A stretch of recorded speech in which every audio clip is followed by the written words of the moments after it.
Hey guys, welcome back to the channel. This is part 1 of our story. If you like this what if story and want to see part 2, let me know in the comments below. Before we start, don't forget to like, subscribe, and share this video with your friends. Also, check the description for more great content and my playlist. This story was posted by 𝗧𝗵𝗲𝗕𝗶𝗍𝗏 on Wattpad. Now let's start. Izuku Midoriya was like any other normal 4-year-old, except for the fact that his quirk had yet to manifest. It had been 2 months since his 4th birthday, which is why he was at the doctor's office with his mother, waiting for the results of a BLD test to determine what type of quirk he might have.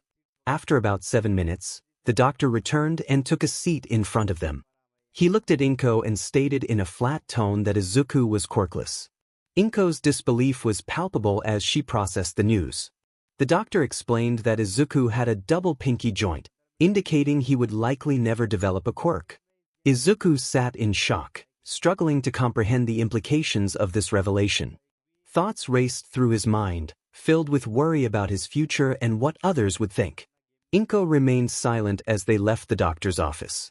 Upon returning home, Hizashi greeted them, inquiring about the results. When 𝗓𝗂 revealed that Izuku was quirkless, her voice dripped with disdain, leaving Izuku stunned by her reaction. Hisashi's anger erupted as he questioned what they would do with a child who lacked a quirk. 𝗓𝗂 lamented that they couldn't simply get rid of him due to a new law protecting the quirkless. Hizashi expressed his annoyance at being stuck with Izuku, while 𝗓𝗂 pointed out that the law didn't prevent them from treating him poorly. Izuku felt invisible as they discussed him as if he were not there, a feeling that would haunt him for years to come. For the next 2 years, 𝗓𝗂 and Hizashi treated Izuku harshly, punishing him for the slightest noise. 𝗓𝗂 would use her quirk to throw objects at him, while Hizashi would unleash his anger on Izuku whenever he was upset.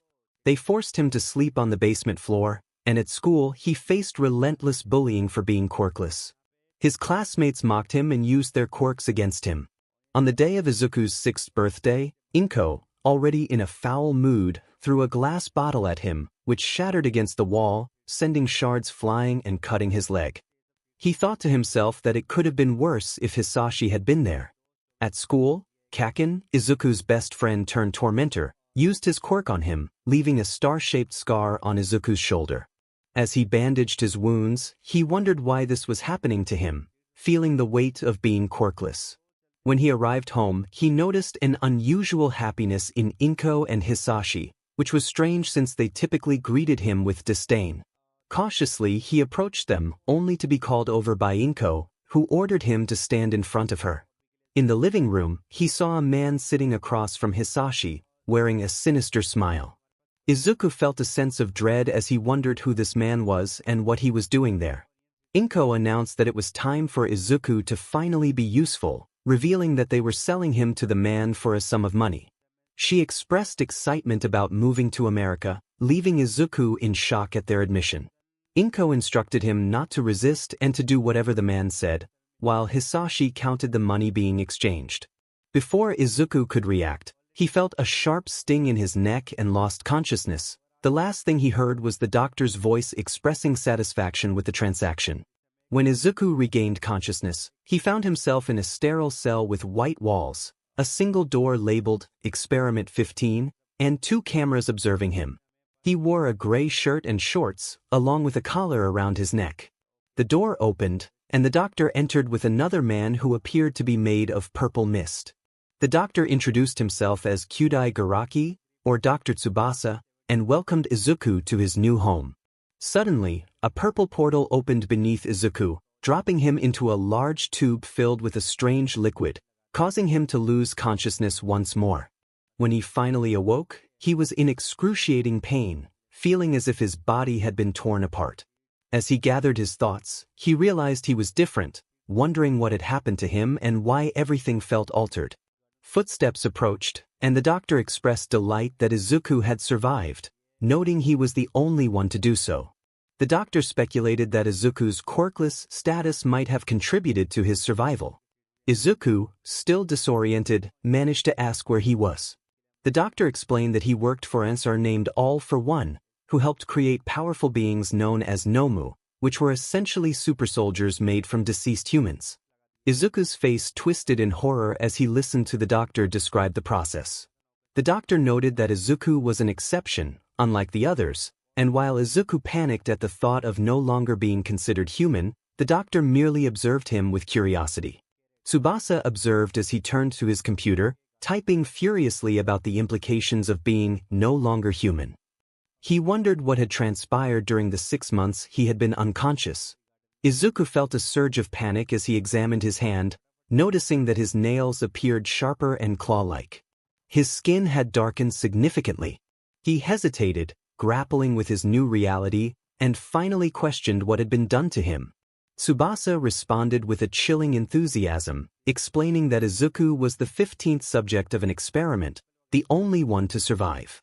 He had been enhanced with the strength and speed of 5 gorillas, heightened intelligence to execute complex commands, and sharp fangs and claws for combat. Tsubasa noted the change in Izuku's eye color, hinting at further transformations. Izuku's mind raced with horror as he processed the revelation that he was no longer human. Tsubasa coldly instructed him to follow to the testing grounds, but Izuku resisted, expressing his unwillingness to hurt anyone.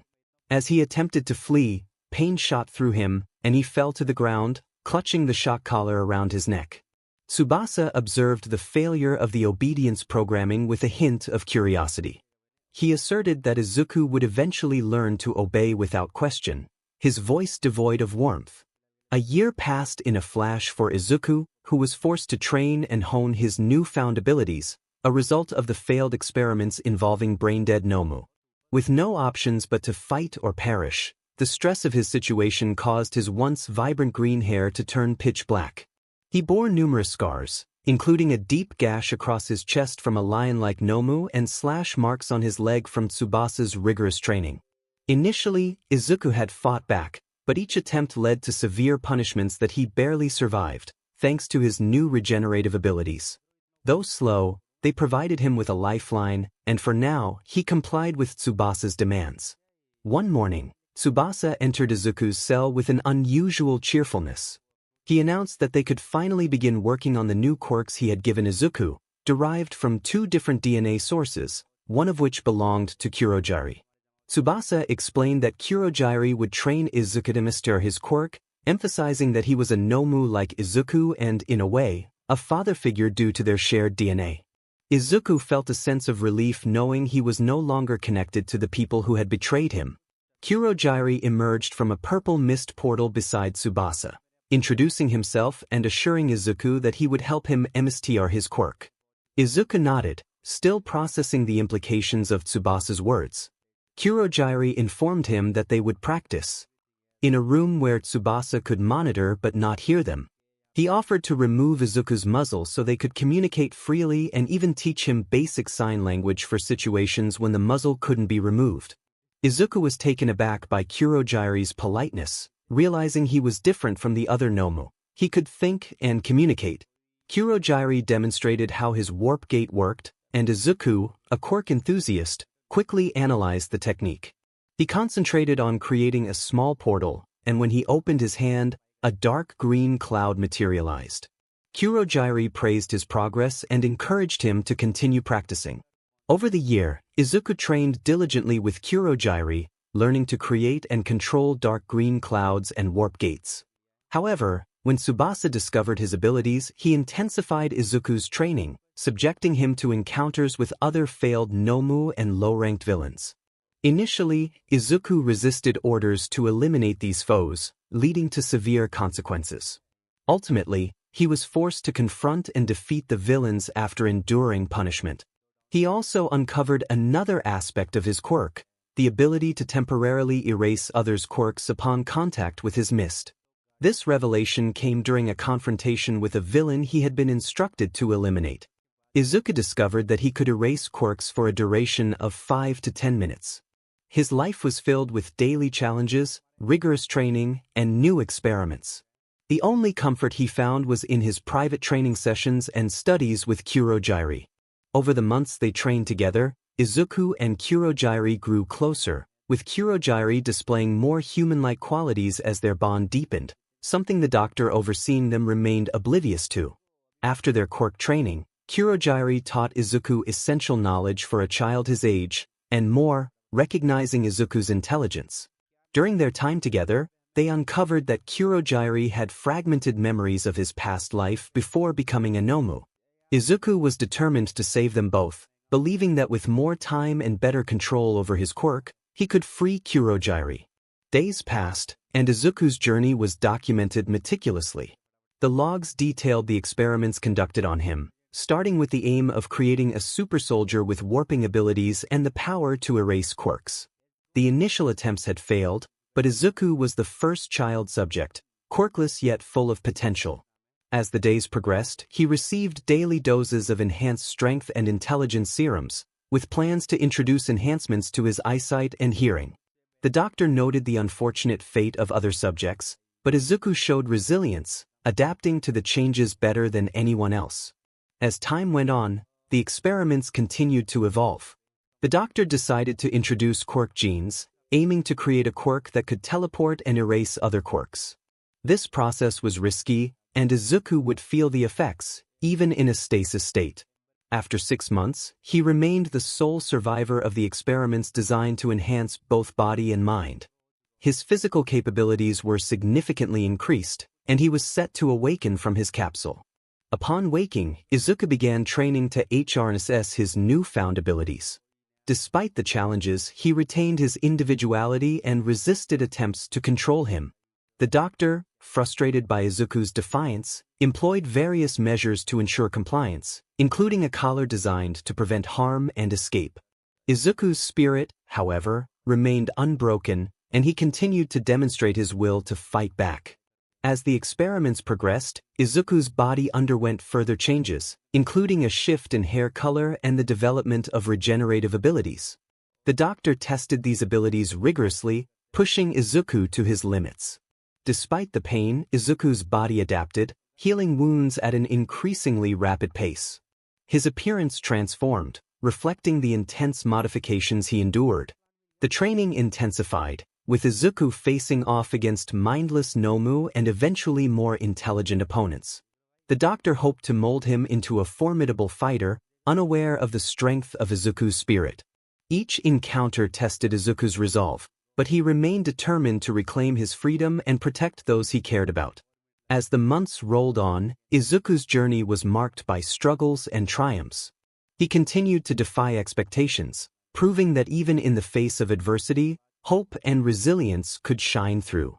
The bond he formed with 𝗧𝗪𝗧 became a source of strength, fueling his longing to escape and find a way to save them both.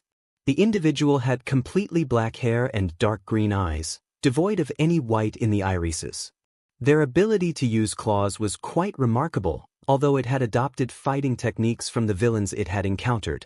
Throughout the training, it became clear that Subject 15 did not eliminate the villains. Instead, it left them incapacitated, which was frustrating since the responsibility of finishing them off fell to others. Annoyingly, it still refused to take a life. It had been a year since the experiment began and Subject 15 arrived. The decision was made to allow it to start using its quirk, revealing that its ability was nearly identical to 𝗧𝗪𝗧's warp quirk. 𝗧𝗪𝗧 was chosen as a mentor to teach Subject 15 how to harness its new power. Subject 15 quickly demonstrated proficiency with its quirk. A bond seemed to form between it and 𝗧𝗪𝗧, but there was no concern about betrayal, as 𝗧𝗪𝗧's programming ensured loyalty. Subject 15's quirk allowed it to create clouds and form warp gates from those clouds. Shota Aizawa, a 29-year-old underground hero and UA graduate, had been teaching at UA for at least 4 years. He lived with his husband Hizashi Yamada, known as Present Mike, who also taught at UA and hosted a radio show. The two had known each other since their time at UA and married a year after graduation. They legally changed their last name to Shirayamazawa but kept their original names publicly to protect their privacy, even in their hero records, which still reflected their old last names. They shared their home with 2 cats, 𝗬𝗲𝗏 and coffee. One ordinary day, Shota woke up early to head to the police station. As he got out of bed, he gently moved 𝗬𝗲𝗏, who was sprawled on his stomach, and changed clothes before heading to the kitchen. There, he found Hizashi cooking breakfast and humming a tune. Hizashi greeted him cheerfully, mentioning that coffee was ready and breakfast would be done soon. Shota expressed his gratitude with a kiss on Hizashi's cheek before making his way to the coffee maker. It was just another typical start to their day as heroes, ready to tackle their routines. However, everything changed one day for the better. On March 19th, Hizashi discovered a 5-year-old boy named Hitoshi Shinso, who had been abused by his parents for possessing a villainous quirk. When Hizashi found Hitoshi, the child was wearing a muzzle. After freeing him and taking him to the doctor for treatment, Hizashi contacted 𝗧𝗏𝗏𝗏 to arrest Hitoshi's parents for their neglect and abuse. During their time in the hospital, Hizashi formed a connection with Hitoshi and felt a strong longing to foster him. When Hizashi asked Shota for his opinion, Shota solemnly agreed, recalling their shared dream of having a big family. Thus, the two men began fostering Hitoshi. When Hitoshi first met Shota, he was in awe to see his favorite hero, Eraserhead. Shota was surprised that the boy recognized him and felt a bit embarrassed to have a fan. Initially, it was challenging to navigate their new routine and get to know each other better. Hitoshi was hesitant to speak due to past punishments from his biological parents, but he communicated through sign language, which both Hizashi and Shota understood, as Hizashi was partially deaf and used a hearing aid. 3 months had passed since they became a family, and they had recently celebrated Hitoshi's birthday. Shota sat on the couch, watching the news for background noise while grading papers from his class, as Hitoshi sat on the floor drawing. Hitoshi asked Shota when Hizashi would be home, and Shota replied that he should return in about an hour. Hitoshi nodded and continued with his artwork. Shota reflected on how much Hitoshi had grown during his time with them, even developing a bit of sass, which he humorously attributed to himself, though he would never admit it to Hizashi. He felt grateful to have Hitoshi in their lives. Hitoshi then noticed a picture frame hanging on the wall and inquired about a boy in the photo. Shota looked at the picture with a solemn expression and explained that it featured him, Hizashi, and Oboro, someone who held a special place in their hearts. He shared that Oboro was their third, who they had lost, but they would always cherish his memory. Shota smiled fondly as he recalled happy moments shared among the three of them and how they had decided to combine their last names when they married.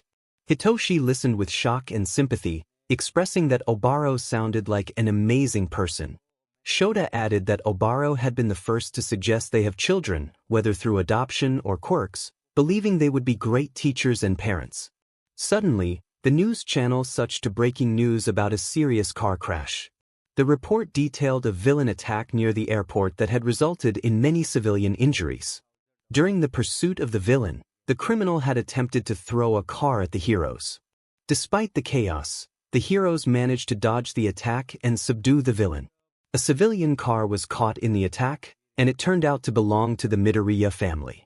Security footage revealed that both Izuku Midoriya and Hisashi Midoriya were inside the vehicle during the incident. The car was severely damaged, making it difficult to identify anything through the wreckage. There was no information about their son, Izuku Midoriya, as it was believed he had perished in the explosion with his parents. He was not seen on the security cameras because he had been lying down and asleep at the time of the event. Shota quickly turned off the TV before the news could delve deeper into the story, not wanting Hitoshi to hear any more. He thought about how fortunate it was that the boy had been asleep during the tragedy, but it also felt cruel. The footage suggested that the heroes on the scene had been incompetent, leading to the family's demise. Life could change in an instant, and one could never know when someone might leave, whether by choice or circumstance. Shota understood this all too well and felt grateful for the life he had now. Hitoshi was reminded that Hizashi would be home soon, and Shota suggested they prepare for dinner, hoping to shift the conversation to a more positive topic. When Hizashi finally arrived, the three of them sat down to eat. Hizashi animatedly shared stories about his day, while Shota and Hitoshi listened with calm attentiveness. After dinner, as they were about to clean up, Hitoshi felt the urge to express something that had been on his mind for a while. He nervously mentioned that he wanted to talk to them. Shota and Hizashi exchanged glances, then focused their attention on Hitoshi. He took a deep breath and shared his gratitude for being taken in by them over the past 3 months. He expressed how much he loved being part of their family and hoped he would never have to leave. With a hint of embarrassment, he asked if he could call them Dad and Papa. As he spoke, he closed his eyes, bracing for their response, which is why he missed the tears in Hizashi's eyes and the rare, gentle smile on Shota's face. The two men exchanged determined looks, and Shota quickly left the room, returning moments later with a piece of paper. Hizashi hugged Hitoshi tightly and expressed how much they would love for him to call them those names. Shota then asked if Hitoshi would allow them to adopt him, making him Hitoshi Shirayamazawa. Hitoshi froze for a moment, processing the question, then joyfully threw himself at Shota, exclaiming his enthusiastic agreement. Shota embraced him warmly, declaring that he was now a Shirayamazawa. Hizashi wrapped his arms around both of them, expressing their love and gratitude for having Hitoshi in their lives. They shared a heartfelt moment, realizing how much brighter their lives had become with him in their family. Later that night, all three of them snuggled together in bed, smiles on their faces and a sense of contentment enveloping them. They drifted off to sleep, filled with hope for a bright future together. Nearly 4 years had passed since Izuku was taken by the doctor. During that time, he endured experiences he could only describe as hellish. He was subjected to horrific experiments, wishing for an end to the pain. He fought for his life under the guise of training, barely surviving on meager rations. Yet, amidst the torment, he found one silver lining: his training with 𝗧𝗪𝗓, which included honing his new quirk and receiving an education. 𝗧𝗪𝗓 had become a father figure to Izuku, or rather, Oboro had. During his time with 𝗧𝗪𝗓, Izuku began to recover fragments of Oboro's memories. In a private training room, 𝗧𝗪𝗓 removed Izuku's muzzle, stating that no child should wear one. When Izuku expressed his gratitude, 𝗧𝗪𝗓 momentarily froze, lost in thought. Concerned, Izuku called out to him, and 𝗧𝗪𝗓 snapped back to reality, sounding more human than before. Izuku began to wonder if 𝗧𝗪𝗓 could remember his past life, despite the doctor's claims that he was merely a puppet. In subsequent lessons, Izuku asked 𝗧𝗪𝗓 about his memories before the doctor. 𝗧𝗪𝗓 hesitated, revealing bits of blue energy as he spoke of love and warmth, hinting at a connection to someone he missed. As time passed, 𝗧𝗪𝗓 became more human around Izuku, displaying emotions such as concern when Izuku was mistreated or hurt, and kindness when tending to his wounds. Izuku noticed the changes and asked 𝗧𝗪𝗓 if he was remembering more. 𝗧𝗪𝗓 confirmed that he was, but he still had to follow the doctor's orders. When Izuku asked for his name, 𝗧𝗪𝗓 joyfully recalled it as Oboro Shirakumo, and Izuku expressed his longing to share that name as well. Since they shared BLD and Izuku was created from Oboro's and someone else's DNA, he felt a connection that went beyond mere genetics. He saw Oboro as the father he never had, not just because of their shared lineage but also due to the way Oboro treated him. Izuku's face flushed with embarrassment as he looked away, unsure of how Oboro would respond. However, Oboro approached him and embraced him warmly, expressing his longing for Izuku to take his last name and to be called his son. Izuku's heart swelled with joy at the affirmation, and Oboro reassured him that nothing would change their bond. As Izuku reflected on the past 4 years, he acknowledged the challenges he faced, but he found solace in his time with Oboro. He was determined to put his escape plan into action, especially now that Oboro had begun to regain memories of his past and shared stories with him after their lessons. Although Oboro still had to follow the doctor's orders, Izuku was relieved that they could navigate around direct questions. He had also discovered a second aspect of his quirk, which allowed him to create and manipulate clouds that could temporarily erase someone's quirk after his eye glowed red. He kept this information from Oboro, knowing that the doctor would require truthful answers. With his newfound abilities and knowledge of the lab's layout, Izuku was resolved to escape. He couldn't take Oboro with him just yet, as he needed to free him from the mind control first. However, he was determined to dismantle the doctor's work. He began discreetly moving items into place for his plan throughout the day. Once everything was set, he entered the doctor's main computer lab and hacked into the system, transferring all files related to the lab's experiments and crimes onto a USB drive. He hoped that this information could be useful to the heroes, perhaps even saving someone or preparing for future threats. Curiosity got the better of him, and he opened a file labeled Experiment, Super Soldier. It detailed the creation of a super soldier with enhanced abilities, using DNA from 𝗬𝗁𝗫, the Nomu with a warp quirk, and another individual known as Eraserhead. The name sounded familiar, but before he could think further, alarms blared throughout the facility. Realizing he had been discovered, Izuku quickly grabbed the USB and deleted all files, planting a virus to ensure that no remnants of the data could be accessed. In a rush, he warped gas barrels into the room along with the body of a fallen villain he had fought days prior. He lit a match and threw it behind him, igniting the room in flames. The resulting explosion triggered a chain reaction, causing destruction throughout the facility. As he exited through a warp gate, he found himself in an abandoned building, which he planned to use as a base. He knew he needed to remain hidden for a while before seeking out contacts to help free Oboro. From Oboro's perspective, it seemed that Izuku had finally set his escape plan in motion. When Dr. Tsubasa saw the fire, he ordered Oboro to warp him to safety, and Oboro was relieved that he wasn't asked any further questions. He hoped Izuku would be okay and contemplated ways he could assist him from a distance. He was determined to keep his promise to Izuku and ensure that their bond remained strong. For a year, Izuku stayed hidden, doing his best to survive in the abandoned building with limited resources.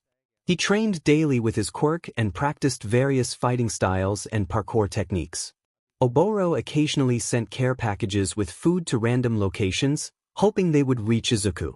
Grateful for Oboro's kindness, Izuku vowed to free him as soon as possible. Over time, he experienced moments of joy and happiness, and his hair gradually regained color, transforming from green to a light blue reminiscent of Oboro's. This change not only made him feel closer to his pop but also helped him blend in and avoid detection. Izuku made sure to avoid using what he referred to as his Nomu eye, where the whites of his eyes turned green, except during his extracurricular activities. He gathered as much intelligence and information as possible from the shadows. He also honed his hacking skills to collect more data and created his own inventions and gadgets for use. Now that a year had passed, he felt more confident taking risks at night as the vigilante known as Void. He not only gathered resources and information but also aimed to help those in need. On his 11th birthday, Void made his first appearance, though no one knew it was him. He intervened in several situations, saving 3 individuals from a mugging, 2 robbers, 3 victims of assault, and a drag dealer, all without being seen or caught. He wore a gas mask that concealed his entire face and filtered the air he breathed, ensuring he was not affected by any harmful substances. His outfit consisted of a black and gray suit with a hoodie that hid his features and included a voice changer. The suit was fire and slash resistant, and he wore reinforced steel-toed shoes to deliver extra force in his strikes. All of his equipment was crafted by Izuku himself during his time in hiding. Void dedicated himself to helping those who needed saving, offering assistance to individuals whom the world had turned its back on or ignored. He believed everyone deserved support, regardless of their appearance, wealth, status, gender, label, or quirk. He saved anyone in distress, asking for nothing in return and never attempting to spread a message. Void skillfully evaded the police and pro-heroes, and any media clips that surfaced online were swiftly removed by him. 6 months had passed since he began his vigilante work, which he felt could hardly be called that since he never utilized his quirks, relying instead on the natural mutations of his body that made him stronger and faster.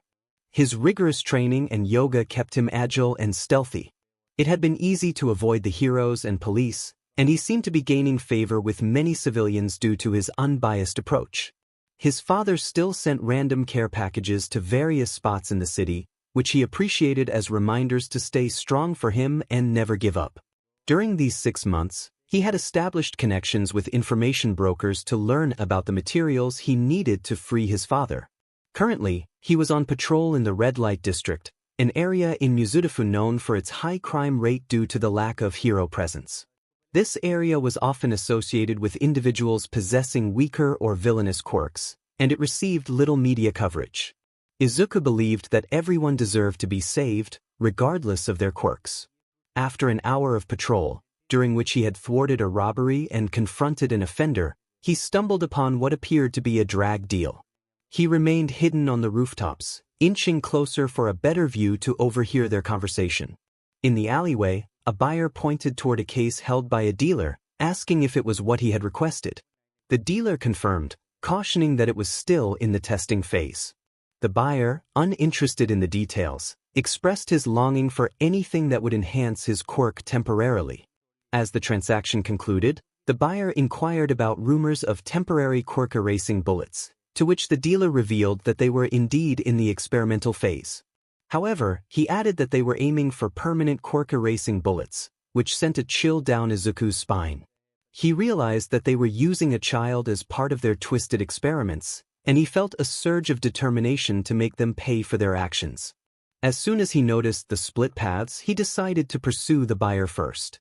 He stealthily descended from the rooftops, startling the buyer and prompting a reflexive attack.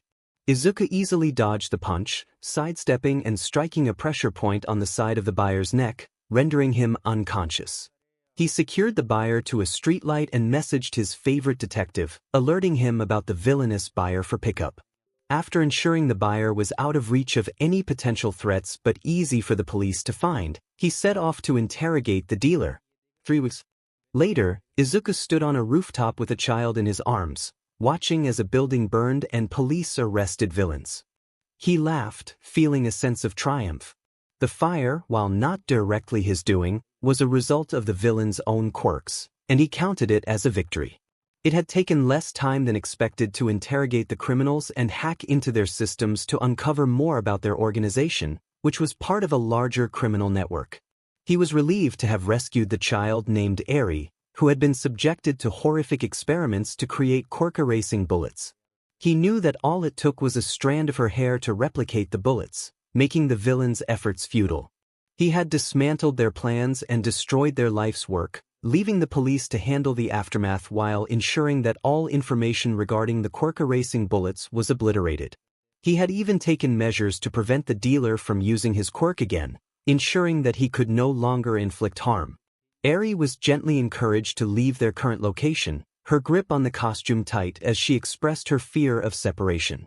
The promise of a loving home where she could be free and enjoy her childhood was made, and together they moved from rooftop to rooftop toward a secret hideout. A plan was forming to conduct thorough research to find Eri a nurturing family, as living with the vigilante was not the best option for her. She deserved more than he could provide. Days passed, and finally, the vigilante discovered the perfect family for Eri. Although she appeared upset about leaving, he knew it was in her best interest. He couldn't offer her everything she needed, especially with his nighttime activities. He had found a hero family, understanding that it would be safest for Eri to be with them. After extensive research on Midnight, the hero he had chosen, he was reassured by her background and personality, which led him to believe she would be a wonderful caretaker.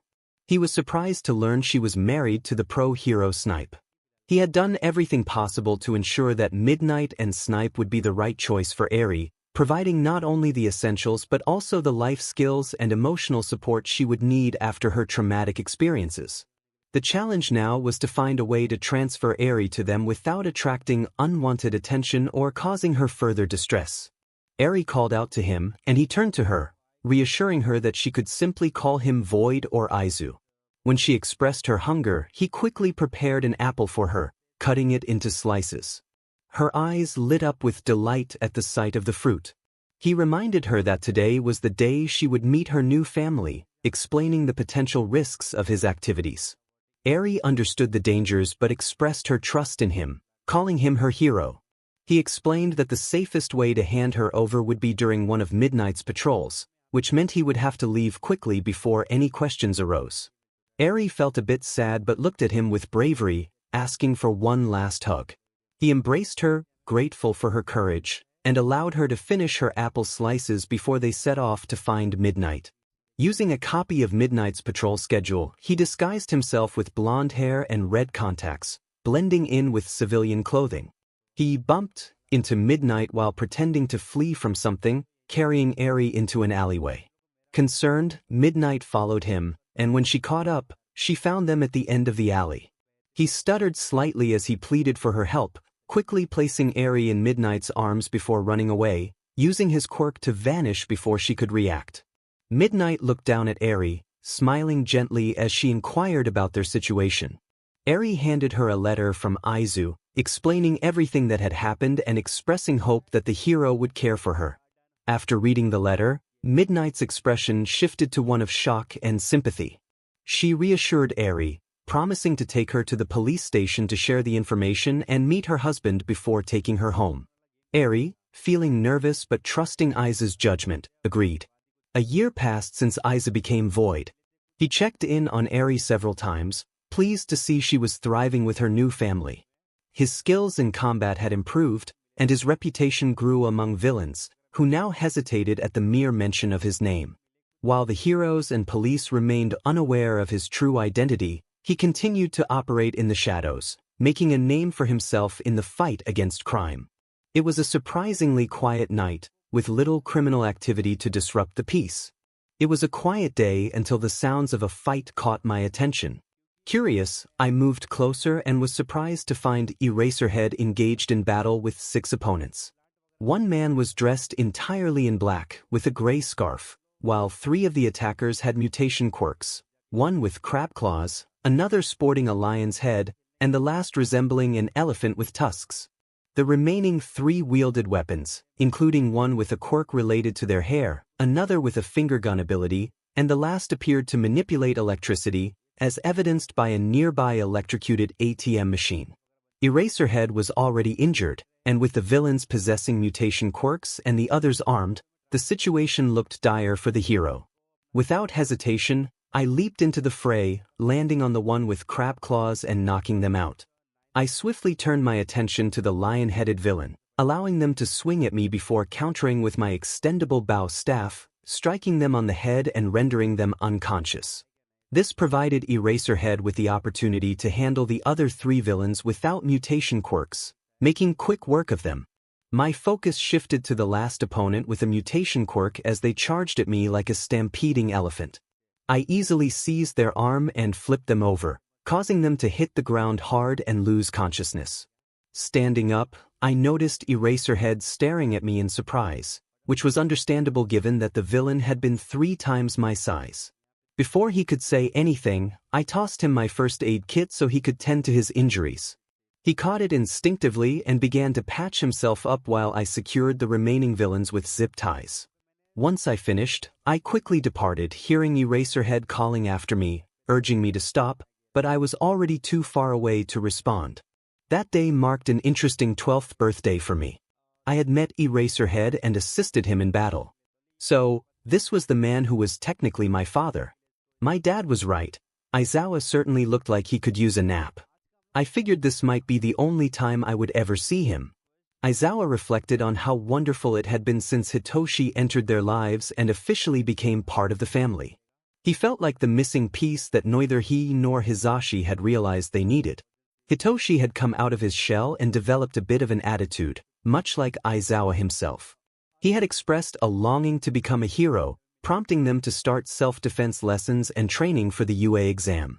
A few months after Hitoshi joined, Aizawa and Hizashi learned that their friend Midnight, also known as Nemuri, had adopted a daughter.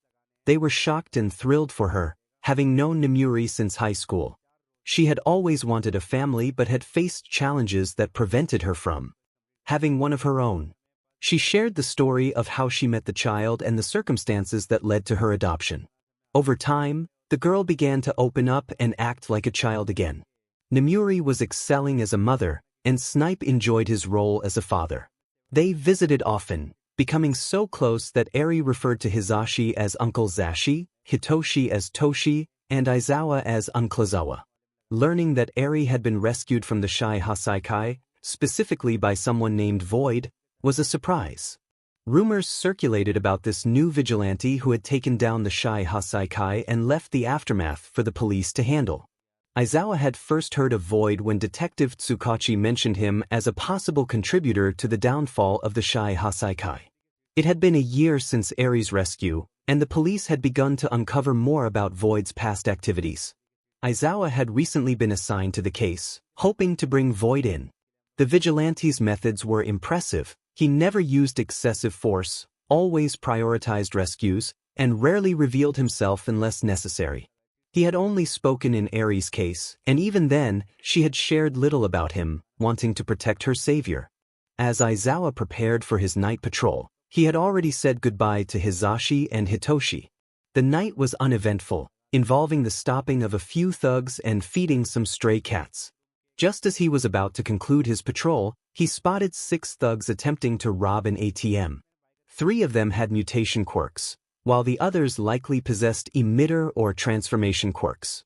The lion-faced man, the elephant-tusked individual, and the girl with the electric quirk appeared to have more experience than the others. Aizawa knew this would be a challenging encounter, but he was ready for the fight ahead. He approached quietly, preparing to engage the mutation quirk users first to eliminate them from the equation. When the confrontation began, he targeted the individual with the elephant quirk, using his capture scarf to ensnare him and throw him against a wall. Quickly shifting his focus, Aizawa aimed for the lion-headed villain, wrapping them in his capture weapon and tossing them toward the one with crab claws. The remaining 3 snapped out of their shock and charged at him. He deftly dodged an electric shock aimed at him and avoided a water attack that attempted to cut him. The elephant-tusked man recovered and began to charge at him once more. As the protagonist focused on evading the electric shocks from the blonde woman, the sharp, blade-like hair of the brunette, and the charging elephant man, they failed to notice another individual aiming a weapon at them. This person possessed a transformative quirk that turned their fingers into guns, and they shot the protagonist in the shoulder. The protagonist knew that Zashi would be upset about the injury, and they would likely face scolding from both him and Hitoshi. The pain from the gunshot caused them to freeze momentarily, allowing the elephant-tusked man and the crab-clawed man to charge in and land a few solid hits. Just when it seemed the fight was turning against the protagonist, something dropped from above, knocking out the crab-clawed man. This new ally quickly engaged in the battle, taking down one of the crab-clawed villains before swiftly confronting the lion mutation man. Now that the protagonist had a moment to regain their composure, they observed as this mysterious figure allowed the lion mutation man to swing at them before countering with what appeared to be an extendable bow staff, striking the villain on the head and rendering him unconscious. This unexpected turn of events provided the protagonist with the opportunity to focus on the remaining 3 adversaries, using their skills to gain the upper hand. The mysterious figure, clad in a costume that suggested they were either a hero or a vigilante, had yet to utter a word. They appeared somewhat short, with striking green irises and dark green sclerae. Their movements were precise, indicating a high level of skill. After the protagonist secured the villains with zip ties, they turned to see the figure effortlessly grab the elephant-tusked man's arm and flip him over, slamming him onto the pavement with a force that seemed impossible given their size difference. Before the protagonist could express their astonishment, the figure tossed a first aid kit in their direction. As the protagonist patched themselves up with the surprisingly well-stocked kit, the mysterious ally tied up the remaining villains. Just as the figure prepared to leave, the protagonist called out, urging them to stay. However, the figure continued on their way, leaving the protagonist behind. Unable to chase after them, the protagonist remained to ensure the villains were detained by the police. They pondered who this enigmatic figure could be, noting their speed, efficiency, and the impressive design of their costume. After gathering their thoughts, the protagonist grabbed their phone and dialed a familiar number, speaking before the person on the other end could say anything. They informed 𝗧𝗵𝗲 about the thugs they had encountered and mentioned the possibility of having met the famous vigilante. Once the debriefing and final details were completed, the protagonist hurried home, eager for rest. They relayed everything they had witnessed that night to 𝗧𝗵𝗲, gaining a clearer understanding of what the vigilante known as Void might look like, especially given those distinctive eyes. The following day, after a few hours of sleep, they woke up ready to enjoy breakfast with their family and relax, as it was the weekend. Upon entering the kitchen, they were greeted by Zashi and Hitoshi. Zashi informed the protagonist that breakfast would be ready shortly and that their coffee was already on the table. Hitoshi asked how their night had been and if they had gotten enough rest. The protagonist thanked 𝗧𝗓𝗓 and admitted to Hitoshi that they could never get enough sleep, adding that patrol had been interesting. 𝗧𝗓𝗓, noticing the protagonist's evasiveness, pressed for more details about the patrol. The protagonist shrugged, insisting there was nothing noteworthy to share. However, 𝗧𝗓𝗓's expression shifted when he mentioned receiving a message from 𝗧𝗵𝗲 about the gunshot wound and the mysterious figure who had helped. The protagonist felt a pang of frustration at 𝗧𝗵𝗲 for revealing their injury. They explained that they were fine now, having received treatment that left no scar. They knew how 𝗧𝗓𝗓 could get about injuries, so they had taken care of it before returning home.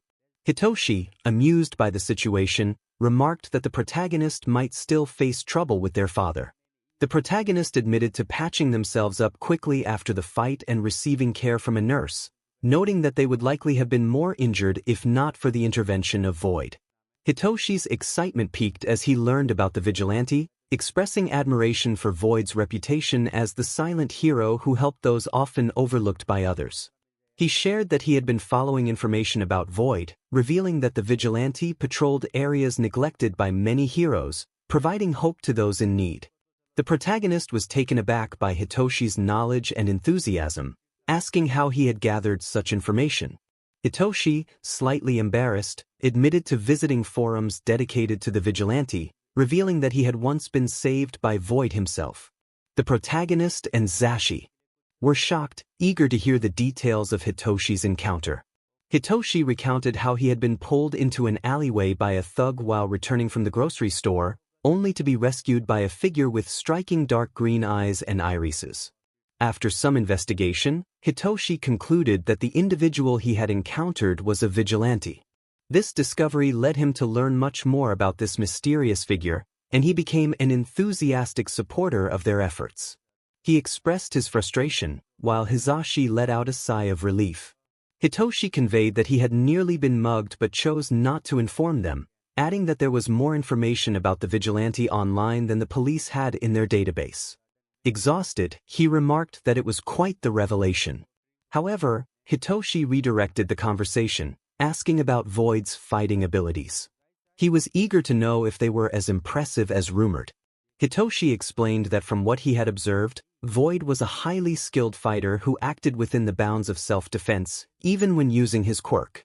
This prompted Hitoshi to question how Void could perform such feats without a strength quirk, having witnessed him lift and flip someone much larger than himself. Hizashi suggested that Void might have used his opponent's momentum against them, a tactic that Hitoshi recognized as part of his own fighting style. Determined to bring Void in, Hitoshi shifted the focus back to their training plans for the day. A week later, during Aizawa's patrol, he spotted Void once more. The vigilante had just incapacitated the last villain and rescued a mother and child from a robbery. Before Aizawa could speak, Void acknowledged him with a glance and leaped away, tossing something that Aizawa caught. It was a smaller first aid kit, intended for the injured mother and child who had minor scrapes and bruises. 3 days later, Aizawa found himself in a precarious situation, trying to protect civilians while preventing villains from escaping and ensuring they didn't accidentally ignite flammable gas cans. When a villain slipped past him, aiming to attack civilians with a knife, Void appeared out of nowhere to block the strike. He swiftly dodged a punch and subdued the villain with a few precise moves. After assisting the civilians in escaping, he returned to help Aizawa deal with the remaining villains. Once they were all secured, Void nodded at Aizawa and disappeared. Exhausted, he called the police for backup, but they managed to wrap things up before help arrived. The police then took over the cleanup and questioning. The following night, Aizawa confronted some thugs attempting to rob a bakery. He couldn't help but wonder about the foolishness of their actions as they claimed the bakery had all the dough they needed to get rich. After swiftly taking them down, he noticed Void observing him from a rooftop across the street. Void tossed him a flash drive before vanishing. When Aizawa handed the drive to a detective, it contained valuable information about a drag ring the police had been trying to dismantle, complete with detailed analyses of its members and their quirks. 2 days later, it was Aizawa's turn to assist Void in a confrontation with some villains. He arrived just in time to help Void fend off a third attacker while they dealt with 2 others hidden in the shadows. Once they had all the villains restrained and contacted the police, they were relieved to find that no one had been injured except the villains. Void bowed to Aizawa before quickly using a smoke bomb to make his escape. This pattern continued for a month, with Void frequently intervening to assist Aizawa and his team, even when they seemed capable of handling the situation on their own. It became almost routine for them to cross paths during their patrols. 1 month later, on a rooftop, Aizawa remarked on the frequency of their encounters, noting it was their 14th or 15th meeting. He acknowledged Void's proficiency and skill, emphasizing that while he was not using excessive force, being a vigilante was still illegal. Void responded that he had never thrown the first punch and fought without his quirk, which meant he technically wasn't a vigilante. Aizawa found this impressive yet frustrating, recognizing the bias and discrimination surrounding vigilantes. He expressed curiosity about Void's silence, wondering if it was due to an inability or a choice. Void indicated that he preferred to keep certain information to himself. Given their repeated encounters, Aizawa proposed a deal, suggesting they patrol together. He would refrain from attempting to arrest Void, and in return, Void would assist where possible and share any useful information with the police. Aizawa hoped that during this time, he could persuade Void to consider a rehabilitation program to become a legal hero. Void stood still, contemplating the offer before agreeing, with a condition: Aizawa could not follow him after their patrols. If anyone ever tried to trap or trick Void into getting arrested, he would escape, and they would never see him again. The Hero Commission must never learn about him or their little truce.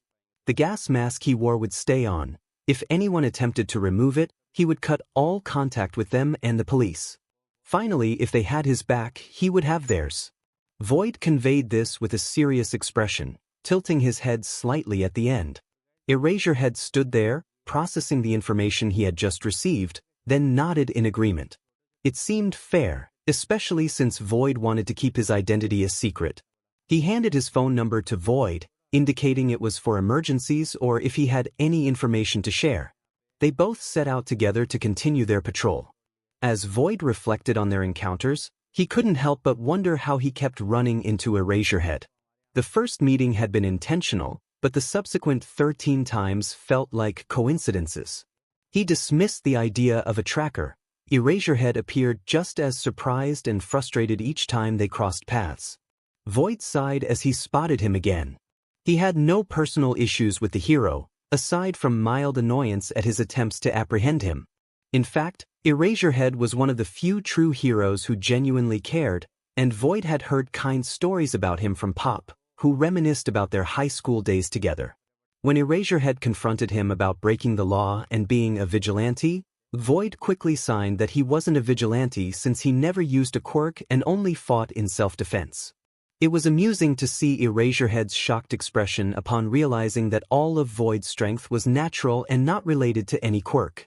Although his strength was superhuman, it stemmed from experimentation, not a quirk. As he signed his explanation about his technically legal actions and strength, they reached an agreement to patrol together and began working as a team. Void hoped to get a bit closer to Eraserhead, even if only a little. It would be nice to bond with his father, even if he remained unaware of their connection. He reminded himself not to get too attached and to keep his true identity hidden, fearing the monster he believed himself to be. Asking for help was out of the question. Eraserhead didn't even know he existed, let alone the unbelievable story behind his creation. What could he say? "Hi, I'm your biological son, created by a scientist to be a super soldier for evil." No, that wouldn't work. Besides, Eraserhead already had a family, and Void doubted he would fit in. All he needed was Pop, whether he chose to stay with him or return to his family. Weeks passed in their partnership, during which Eraserhead informed Detective 𝗧𝗵𝗲 about Void's technically legal actions and their collaboration, ensuring that no officer would mistakenly target Void. He even shared details about his recent adventures with Void with his family and treated Hitoshi to coffee, a reward from their bet. Hitoshi enjoyed the coffee while asking for updates about Void, now that Aizawa was working alongside him. As more weeks went by, the duo earned a reputation among villains, known as the demonic-eyed duo. This nickname stemmed from 𝗎𝗫𝗄𝗃's glowing red eyes when he used his quirk and 𝗬𝗏𝗏's deep toxic green eyes, which appeared demonic to some. 𝗎𝗫𝗄𝗃 felt annoyed upon learning of the nickname, while 𝗬𝗏 found amusement in the villain's wild stories about them. Over time, they grew closer and became a formidable team, able to fight in perfect sync without the need for words. They could read each other's moves and strategize effortlessly. They supported one another, enhancing each other's abilities and compensating for any weaknesses. 𝗎𝗫𝗄𝗃 helped refine 𝗬𝗏's fighting style, handled communication with victims, and called in the police to apprehend any criminals they captured. He also took care of the paperwork, even though he had little choice in that matter. Meanwhile, 𝗬𝗏 provided valuable information he had gathered, whether through research or hacking, and conducted on-the-spot analyses of the thugs they faced, which allowed them to defeat criminals more quickly and with fewer injuries. Hizashi was grateful that Shota returned home with fewer bruises, and with 𝗬𝗏's natural superhuman strength, he managed most of the mutation-quirked villains while 𝗎𝗫𝗄𝗃 dealt with the others, swiftly neutralizing their annoying quirks. After 3 months of partnership, their bond deepened, and they learned to trust each other with their lives. 𝗬𝗏 even began to communicate with 𝗎𝗫𝗄𝗃, using short sentences or simply calling out his hero name, despite the voice changer in his gas mask. One evening, they were on a case to dismantle a major drag ring, having received a tip about its location. They entered an abandoned 5-story building to verify the information and prepare for police backup. However, things took an unexpected turn when they discovered that the boss was only present for the day and would soon be leaving. Before they could escape, they intervened in the boss's plans. 𝗎𝗫𝗄𝗃 contacted the police to inform them of the drag ring's location and their imminent escape, requesting backup as soon as possible. Inside the building, approximately 20 to 30 individuals were present, but 𝗎𝗫𝗄𝗃 and 𝗬𝗏 quickly took control of the situation. After about 30 minutes of action, the police arrived to collect the criminals already subdued. Only 10 thugs remained, including the boss, and the two swiftly dealt with the rest while the police began loading the captured criminals into vehicles. The boss, realizing he was cornered, laughed and revealed his final resort, holding a remote in his right hand before pressing it, ready to fight back. The building trembled as explosions erupted around them. The boss cackled maniacally, declaring that if he was going down, he would take everyone and everything with him. It seemed he had indulged in some substances before the fight, impairing his judgment, or perhaps he was simply trying to eliminate all evidence. Either way, the structure was on the verge of collapse. 𝗬𝗏 shouted to the professional hero, urging him to hurry. The communication revealed that they were the only ones left in the building, and they needed to escape immediately. As they rushed toward the exit, rubble began to fall from the ceiling. 𝗬𝗏 instinctively pushed 𝗎𝗫𝗄𝗃 out of the way, narrowly avoiding a heavy piece that could have struck him. When they regained consciousness, they found themselves trapped under debris. 𝗎𝗫𝗄𝗃 was injured, a piece of concrete pinning his leg, while 𝗬𝗏 lay on top of him, a slab resting on his back. 𝗬𝗏 shifted slightly, checking if the concrete was still supporting the structure they were trapped in. 𝗎𝗫𝗄𝗃 groaned, acknowledging his injuries but assuring 𝗬𝗏 that he was managing. He mentioned the concrete on his leg and the pain it caused.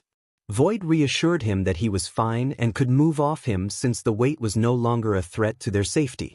Carefully, he lifted the slab from his back and got off 𝗎𝗫𝗄𝗃, who was still in pain but grateful for the help. 𝗎𝗫𝗄𝗃 sat up, assessing their cramped surroundings. It was just large enough for them to crawl but too small for him to stand. He agreed to let 𝗬𝗏 remove the concrete from his leg, and they counted down before 𝗬𝗏 lifted the slab and bandaged the injury. Although the makeshift treatment was sufficient for the moment, 𝗬𝗏 insisted that 𝗎𝗫𝗄𝗃 needed proper medical attention soon. As time passed, 𝗎𝗫𝗄𝗃 managed to contact the police, informing them of their situation. Despite the wait, there was still no sign of the rescue team. 𝗬𝗏's concern grew as the rubble began to shake again, signaling that the structure was on the brink of collapse. He wondered who was causing the tremors. 𝗎𝗫𝗄𝗃 realized that someone had neglected the proper procedures for such emergencies, and he warned the rescue team to stop the shaking before it caused further danger. Unfortunately, a hero inadvertently destabilized the structure, leading to another imminent collapse. 𝗎𝗫𝗄𝗃 whispered a solemn apology, fearing he might not make it home for dinner. Void, refusing to accept that fate, stood up and braced himself against the falling debris, using all his strength to hold it up. Eraserhead watched in shock as Void struggled, feeling the weight of his words. Void urged Eraserhead to take care of himself and expressed regret for what he was about to do. Before Eraserhead could respond, Void activated his warping quirk, transporting Eraserhead to safety next to the police cars outside. Disoriented, Eraserhead looked around, realizing he had escaped just in time as the structure collapsed behind him. Panic surged through him as he called out for Void, hoping he had used his quirk to escape as well. Exhausted and losing consciousness from BLD loss, Eraserhead's last thoughts were a desperate plea for Void's safety. When he awoke in the hospital, he was greeted by the sight of his husband and son, both relieved to see him awake. Hizashi expressed his worry, recalling the moment he learned about the building collapse. Aizawa reassured him that he was alive and recovering, squeezing Hizashi's hand gently. Hizashi breathed a sigh of relief, acknowledging Aizawa's presence. Aizawa, ever the pragmatist, inquired about when he could leave the hospital, lamenting the lack of coffee and the discomfort of being confined. Hizashi expressed relief that Aizawa's only injury was a broken leg, emphasizing the need for him to heal and rest. He inquired about Aizawa's activities in the building, noting that he hadn't received all the details from 𝗧𝗵𝗄𝐁𝗵 due to his rush to bring Toshi to safety. Hitoshi, with a deadpan expression, pointed out that Aizawa had only been in the hospital for a few hours and was already trying to escape. Aizawa, disliking the hospital environment, mentioned that Chiyo could help him heal at home or at Ue. Before the conversation could continue, 𝗧𝗵𝗄𝐁𝗵 entered the room. He greeted Aizawa, expressing relief that he was awake and well. He asked if Aizawa felt up to discussing the incident or if they should postpone the conversation. Aizawa, eager to expedite the process, agreed to share his account. He explained that he and Void had been investigating the building, suspecting it was a hideout for a significant drag operation. They managed to subdue all the thugs, but the boss had detonated the building in a fit of rage, trapping Aizawa and Void under debris. Aizawa recalled how a hero's actions had caused the structure to begin collapsing, but Void had held it up long enough to teleport Aizawa to safety before the building finally fell. 𝗧𝗵𝗄𝐁𝗵, along with Hizashi and Hitoshi, was astonished by the revelation that Void had protected Aizawa, taking most of the damage from the debris. Aizawa felt a mix of gratitude and concern for Void's well-being. 𝗧𝗵𝗄𝐁𝗵 expressed admiration for Void's bravery, and Hizashi declared him his favorite vigilante for not only doing remarkable work but also for saving Aizawa. Hitoshi noted that since Void had used his quirk in self-defense to save Aizawa, they could overlook any potential issues. Hizashi suggested showing their appreciation with a gift. He proposed preparing a lunch for Void to enjoy during Aizawa's patrol breaks, recalling that Void seemed a bit underweight. Aizawa agreed, eager to give it to Void during their next encounter. He hoped it would be soon, wanting to check on Void's condition. Hizashi reassured Aizawa that Void was likely fine. A week passed since Izuku had last seen Aizawa, or more specifically, since Void had saved him. They finally reunited during patrol after Aizawa received clearance from Chiyo and his husband to return to work. When they met, Aizawa asked about Void's health and whether he had received medical attention for his injuries. Void dismissed Aizawa's concerns, assuring him he was fully healed. In turn, Void asked about Aizawa's family, to which Aizawa replied that they were grateful for Void's help. During their patrol break, Aizawa usually ate a packed lunch or a jelly pouch while Void kept watch or relaxed under the stars. This time, however, Aizawa stopped Void before he could head to the top of the water tower. He held out a bento box wrapped in black cloth adorned with white paw prints. Aizawa explained that it was a gift from his husband, who wanted to thank Void for his selflessness, especially since Aizawa had mentioned that Void often skipped meals. Aizawa encouraged Void to eat in private if he preferred, promising not to look. Void, smiling behind his mask, accepted the bento box and expressed his gratitude, insisting that saving Aizawa was simply what anyone would do. After finishing their meals, Void returned the empty box to Aizawa, thanking him once more for the food. Aizawa mentioned that his husband would be pleased to hear Void enjoyed it, and they resumed their patrol. From that day forward, Hizashi made bento boxes not only for Aizawa but also for Void. Void always returned the empty boxes, expressing his thanks while downplaying the gesture. Aizawa simply smiled, shrugging off the praise and noting that Hizashi loved preparing the bento boxes. As time went on, Aizawa and Void grew closer. Void began sharing more about himself, while Aizawa recounted stories about his family, teachers, and students at U. Trusting Aizawa more, Void started speaking instead of signing, though he kept the voice changer on his mask.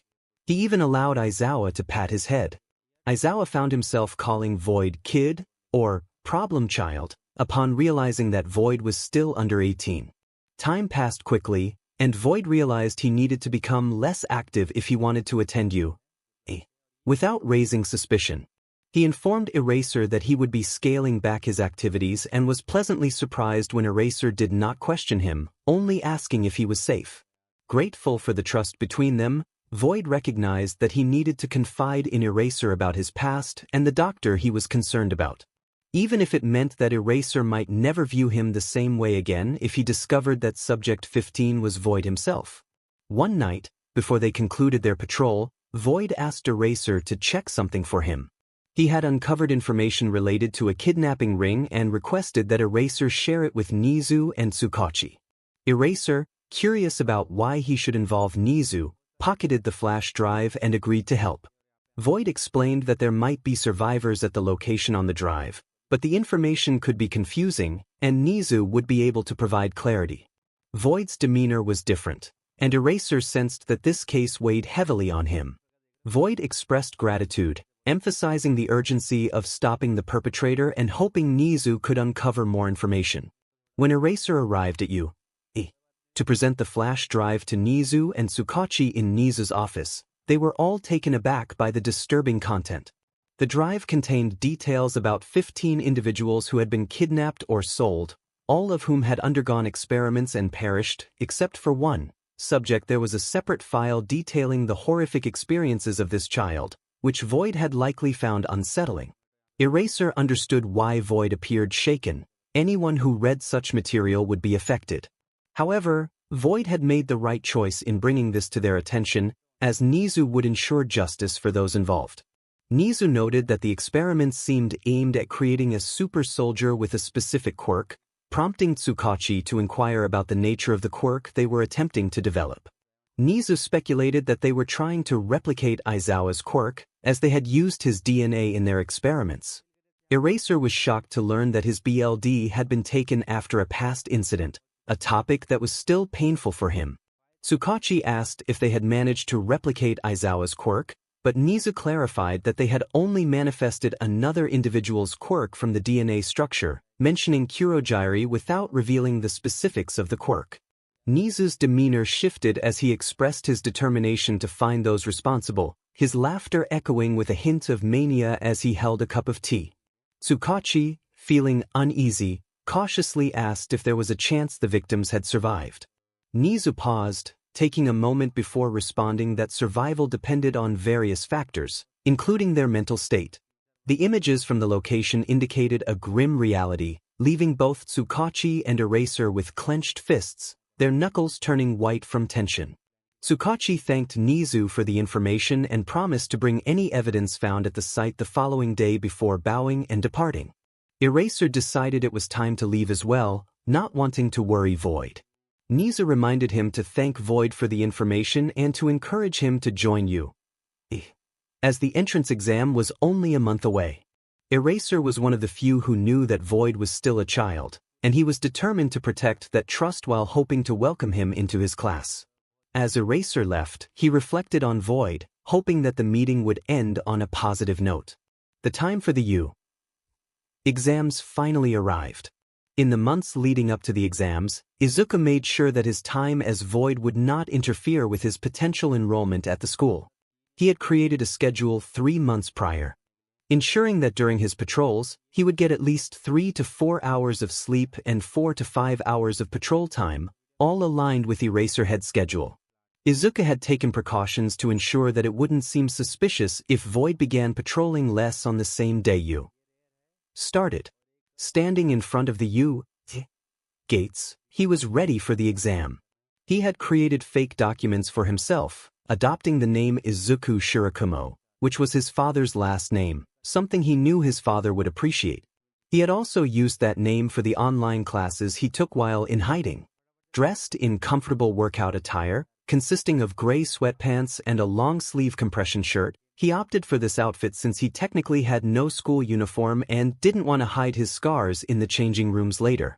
As he took his first steps toward his dream school, which was also his father's alma mater, he stumbled on a step and nearly fell. He scolded himself for his clumsiness, but before he could hit the ground, a girl with brown hair and eyes used her quirk to save him, lifting him gently into the air until he regained his balance. She apologized for using her quirk, expressing her belief that starting the exam in such a manner would bring bad luck, and wished him good luck before heading off. Izuku managed to thank her as she walked away, then hurried to the exam site, eager not to be late. He silently hoped his father was watching over him and wished for his safety until he could rescue him. As he settled into his seat for the written exam, the examiners announced that they had 2 hours to complete it. Izuku felt a rush of excitement upon seeing 𝗬𝗵𝗲 and ectoplasm as the proctors. Although his hero worship had diminished over the years, he still admired true heroes who pursued their calling for reasons beyond fame and fortune. He completed the exam in just 30 minutes, having spent extra time on the analysis section and free responses. When he submitted his paper, ectoplasm inquired if he was certain he had finished and if he had double-checked his answers. Confident in his work but aware that mistakes could occur, Izuku assured him he was done and was instructed to wait in the waiting room until the practical exam began. He nodded and made his way to the waiting area, deciding to take a quick nap until it was time for the practical. Upon waking, he noticed that the room had filled with more applicants, and there was still some time before the practical started. He glanced around, observing the other hopefuls, and noticed a boy next to him sleeping, prompting him to remain quiet. Suddenly, a boy with blue hair and glasses approached him, raising his voice. He accused Izuku of disrespecting the school's honor by not wearing a uniform and not taking the exam seriously, claiming he had rushed through the questions without effort. Izuku raised his hand to interrupt the boy's tirade, explaining that he couldn't wear a school uniform since he had taken online classes, and clarified that he had indeed tried his best on the exam, having studied hard and grasped the material. He requested the boy to lower his voice, mindful of the sleeping applicant beside him and the need for a calm environment. The purple-haired boy next to him stirred, revealing he had not actually been asleep but had needed to rest his eyes. He acknowledged Izuku's attempt to maintain quiet and apologized for not considering the situation. The boy in glasses, realizing his error, decided to leave them alone and wished them luck with their exams. Izuku turned back to the purple-haired boy and offered a warm smile, introducing himself as Izuku Shirakumo. The boy muttered something about him being so bright before introducing himself as Hitoshi Shirayamazawa, inviting Izuku to call him Hitoshi since his last name was a mouthful. Hitoshi expressed gratitude for Izuku's defense against the boy in glasses, finding it amusing how he had countered the accusations with logic. Izuku brushed it off as nothing special, but Hitoshi laughed, explaining that Izuku reminded him of someone he knew. They continued their conversation for the remainder of their wait, enjoying a normal interaction for the first time in a long while. They discussed their interests, favorite subjects, and how they felt about their performance on the test, as well as their favorite heroes. Hitoshi was surprised to learn that Izuku knew who Eraserhead was, as most of his friends had never heard of him. Izuku enthusiastically shared his admiration for Eraserhead, emphasizing that he deserved more recognition for prioritizing rescue over capturing villains. He praised Eraserhead's powerful capture weapon and the effectiveness of his quirk, which allowed him to neutralize opponents' abilities, showcasing that a person's character mattered more than their quirk. His excitement revealed his inner hero fan, and the two continued to bond over their shared passion for heroism. Izuku paused and glanced at Hitoshi, who stared back with wide eyes. He quickly explained that he had a habit of muttering when he got excited, especially around people he trusted. Hitoshi reassured him that it was fine and expressed his admiration for Izuku's knowledge. He then asked if Izuku truly believed what he had said about quirks.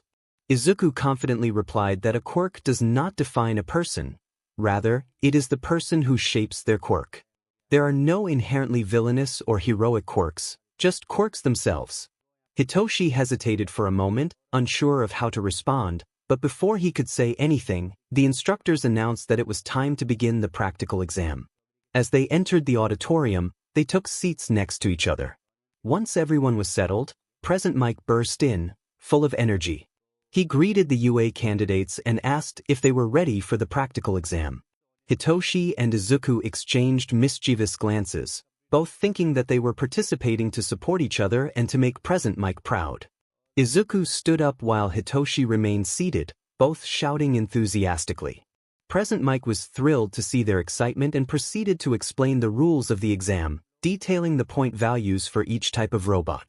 He was interrupted by a blue-haired boy who had previously lectured Izuku. After the final explanation, the candidates were divided into groups for the exam. Hitoshi and Izuku smirked at each other when they saw their assigned locations. As they exited the bus at the exam gate, Izuku noticed Hitoshi's capture weapon and expressed his admiration. Hitoshi confirmed that it was indeed allowed and that he knew how to use it, mostly. Izuku proposed that they team up, suggesting that if they took turns and split the points evenly, they could both pass. Hitoshi agreed, intrigued by the idea of rescue points, which had not been mentioned before. Izuku explained that UA, being the best hero school, would emphasize more than just defeating villains. Rescuing others would also earn them points. Impressed by Izuku's insight, Hitoshi nodded in agreement. They strategized on how to tackle the robots, determining their roles in various scenarios. Their planning was interrupted when the gates opened, prompting them to sprint into the simulation city, quickly taking down two two-pointer robots. Present Mike encouraged the other examinees to join in, noting that there were no countdowns in real life. Hitoshi and Izuku worked seamlessly as a team, despite never having collaborated before. Izuku would lure robots together, and Hitoshi would use his capture weapon to assist those in danger. Izuku showcased his incredible strength, smashing robots while Hitoshi utilized his weapon to create chaos among them. Hitoshi declared that they had likely accumulated enough points, and Izuku agreed that they could leave the remaining robots for others and focus on rescues. As they moved forward, the voice of Present Mike echoed, announcing that there were only 2 minutes left. Suddenly, the ground trembled, causing everyone to freeze. Buildings began to collapse, and the zero-pointer was unleashed, wreaking havoc in its path. Hitoshi exclaimed his disbelief at the situation, while Izuku remarked on the absurdity of the zero-pointer's power. Hitoshi urged Izuku to focus on the task at hand, tugging on his sleeve to get him moving. Before they could proceed, Izuku heard a cry for help and spotted a girl with brown hair trapped under rubble in the zero-pointer's path. He pointed her out to Hitoshi, who quickly nodded in agreement. They rushed toward her, Hitoshi asking for a plan as time was of the essence. Izuku suggested using leverage to lift the debris while Hitoshi pulled her out. They counted together and executed their plan, successfully freeing the girl. Grateful, she thanked them, but then revealed that she couldn't walk due to an injured ankle. Without hesitation, Izuku offered to carry her. Before she could protest, he lifted her up and ran alongside Hitoshi, both determined to escape the zero-pointer's path. When he set her down, the speakers activated once more. The voice of Mike echoed, announcing that the entrance exam had officially concluded and instructing everyone to report to the gate for healing if they were injured. Upon arriving at the gate, they left the girl to be treated by Recovery Girl. Hitoshi changed back into his school uniform and walked toward Izuku, who was waiting at the school's entrance gate. Hitoshi expressed his longing to exchange numbers, hoping they could continue to communicate and perhaps hang out in the future. He held out his phone, silently wishing it didn't sound too eager. Izuku took a moment to process the request before smiling brightly and retrieving his own phone. He agreed that it sounded great and expressed his enthusiasm about becoming better friends. Hitoshi felt a mix of excitement and uncertainty, questioning if he had acted too quickly. He recalled that friends typically exchanged numbers, talked, and spent time together, but his only references were from his father's high school stories, which were not the best examples. They exchanged numbers and began walking toward the train station together. Hitoshi inquired if Izuku was taking the train home, to which Izuku replied that he usually did, but today his father was busy. Hitoshi mentioned that he typically took the train everywhere and complimented Izuku for not using his quirk during the exam. Hitoshi felt a moment of panic, fearing that once Izuku learned about his quirk, he might not want to be friends anymore. Noticing Hitoshi's discomfort, Izuku quickly reassured him that he didn't need to disclose his quirk if he wasn't comfortable. He emphasized that he valued the person over their quirk and expressed his longing for friendship, admitting he didn't have many friends. Hitoshi felt grateful for Izuku's understanding and shared that his quirk had nothing to do with his physical strength. As they reached Hitoshi's stop, he promised to share more about his quirk later and told Izuku to text him when he received his results. Hitoshi reflected on the entrance exam day, feeling a mix of nerves and anticipation. He hoped he had prepared adequately, having sought hints from his father and Papa, though they were always tight-lipped about specifics. His father had helped train him, particularly with the capture weapon, as his quirk was not offensive. They arrived at UA early, and Hitoshi was eager not to miss out on Papa's delicious breakfast. He noticed his father seemed a bit off lately and, when he inquired, learned it was due to a different case that had upset him. Respecting his father's boundaries, Hitoshi didn't press for details. After breakfast, they headed to UA, where Hitoshi waited in the exam area. Following the exam, he sat next to a quiet boy with blue and black hair, hoping to take a nap. Unfortunately, some loud students began scolding the boy, prompting Hitoshi to stay quiet and listen. The boy defended himself, pointing out Hitoshi's attempt to rest peacefully. Deciding to acknowledge he was awake, Hitoshi found himself scolded for sleeping instead of using the time productively. He had struggled with insomnia and nerves the previous night, making it frustrating to be reprimanded. Just as he was about to respond, the blue-haired boy defended him again, causing the scolding student to back off. The boy then turned to Hitoshi, his demeanor shifting from stern to cheerful, greeting him with a bright smile. Hitoshi thought the boy's smile was striking and introduced himself as Izuku Shirakamoto. The name sounded familiar, but he brushed it off as unimportant. Despite his usual reluctance for social interaction, a natural conversation flowed between them. They discussed their interests, favorite subjects, and thoughts on the exam, discovering a shared admiration for Eraserhead, Hitoshi's father. Hitoshi was impressed by Izuku's knowledge of his father's hero work and appreciated that he didn't inquire about his quirk, which was a common question from others. Izuku's perspective on quirks was refreshing. He didn't categorize them as inherently heroic or villainous. Hitoshi found Izuku's demeanor reminiscent of his father, especially in how he handled the other students. Feeling a connection, Hitoshi contemplated asking if they could exchange numbers and hang out. Soon, they were called to the auditorium to hear the rules for the practical exam.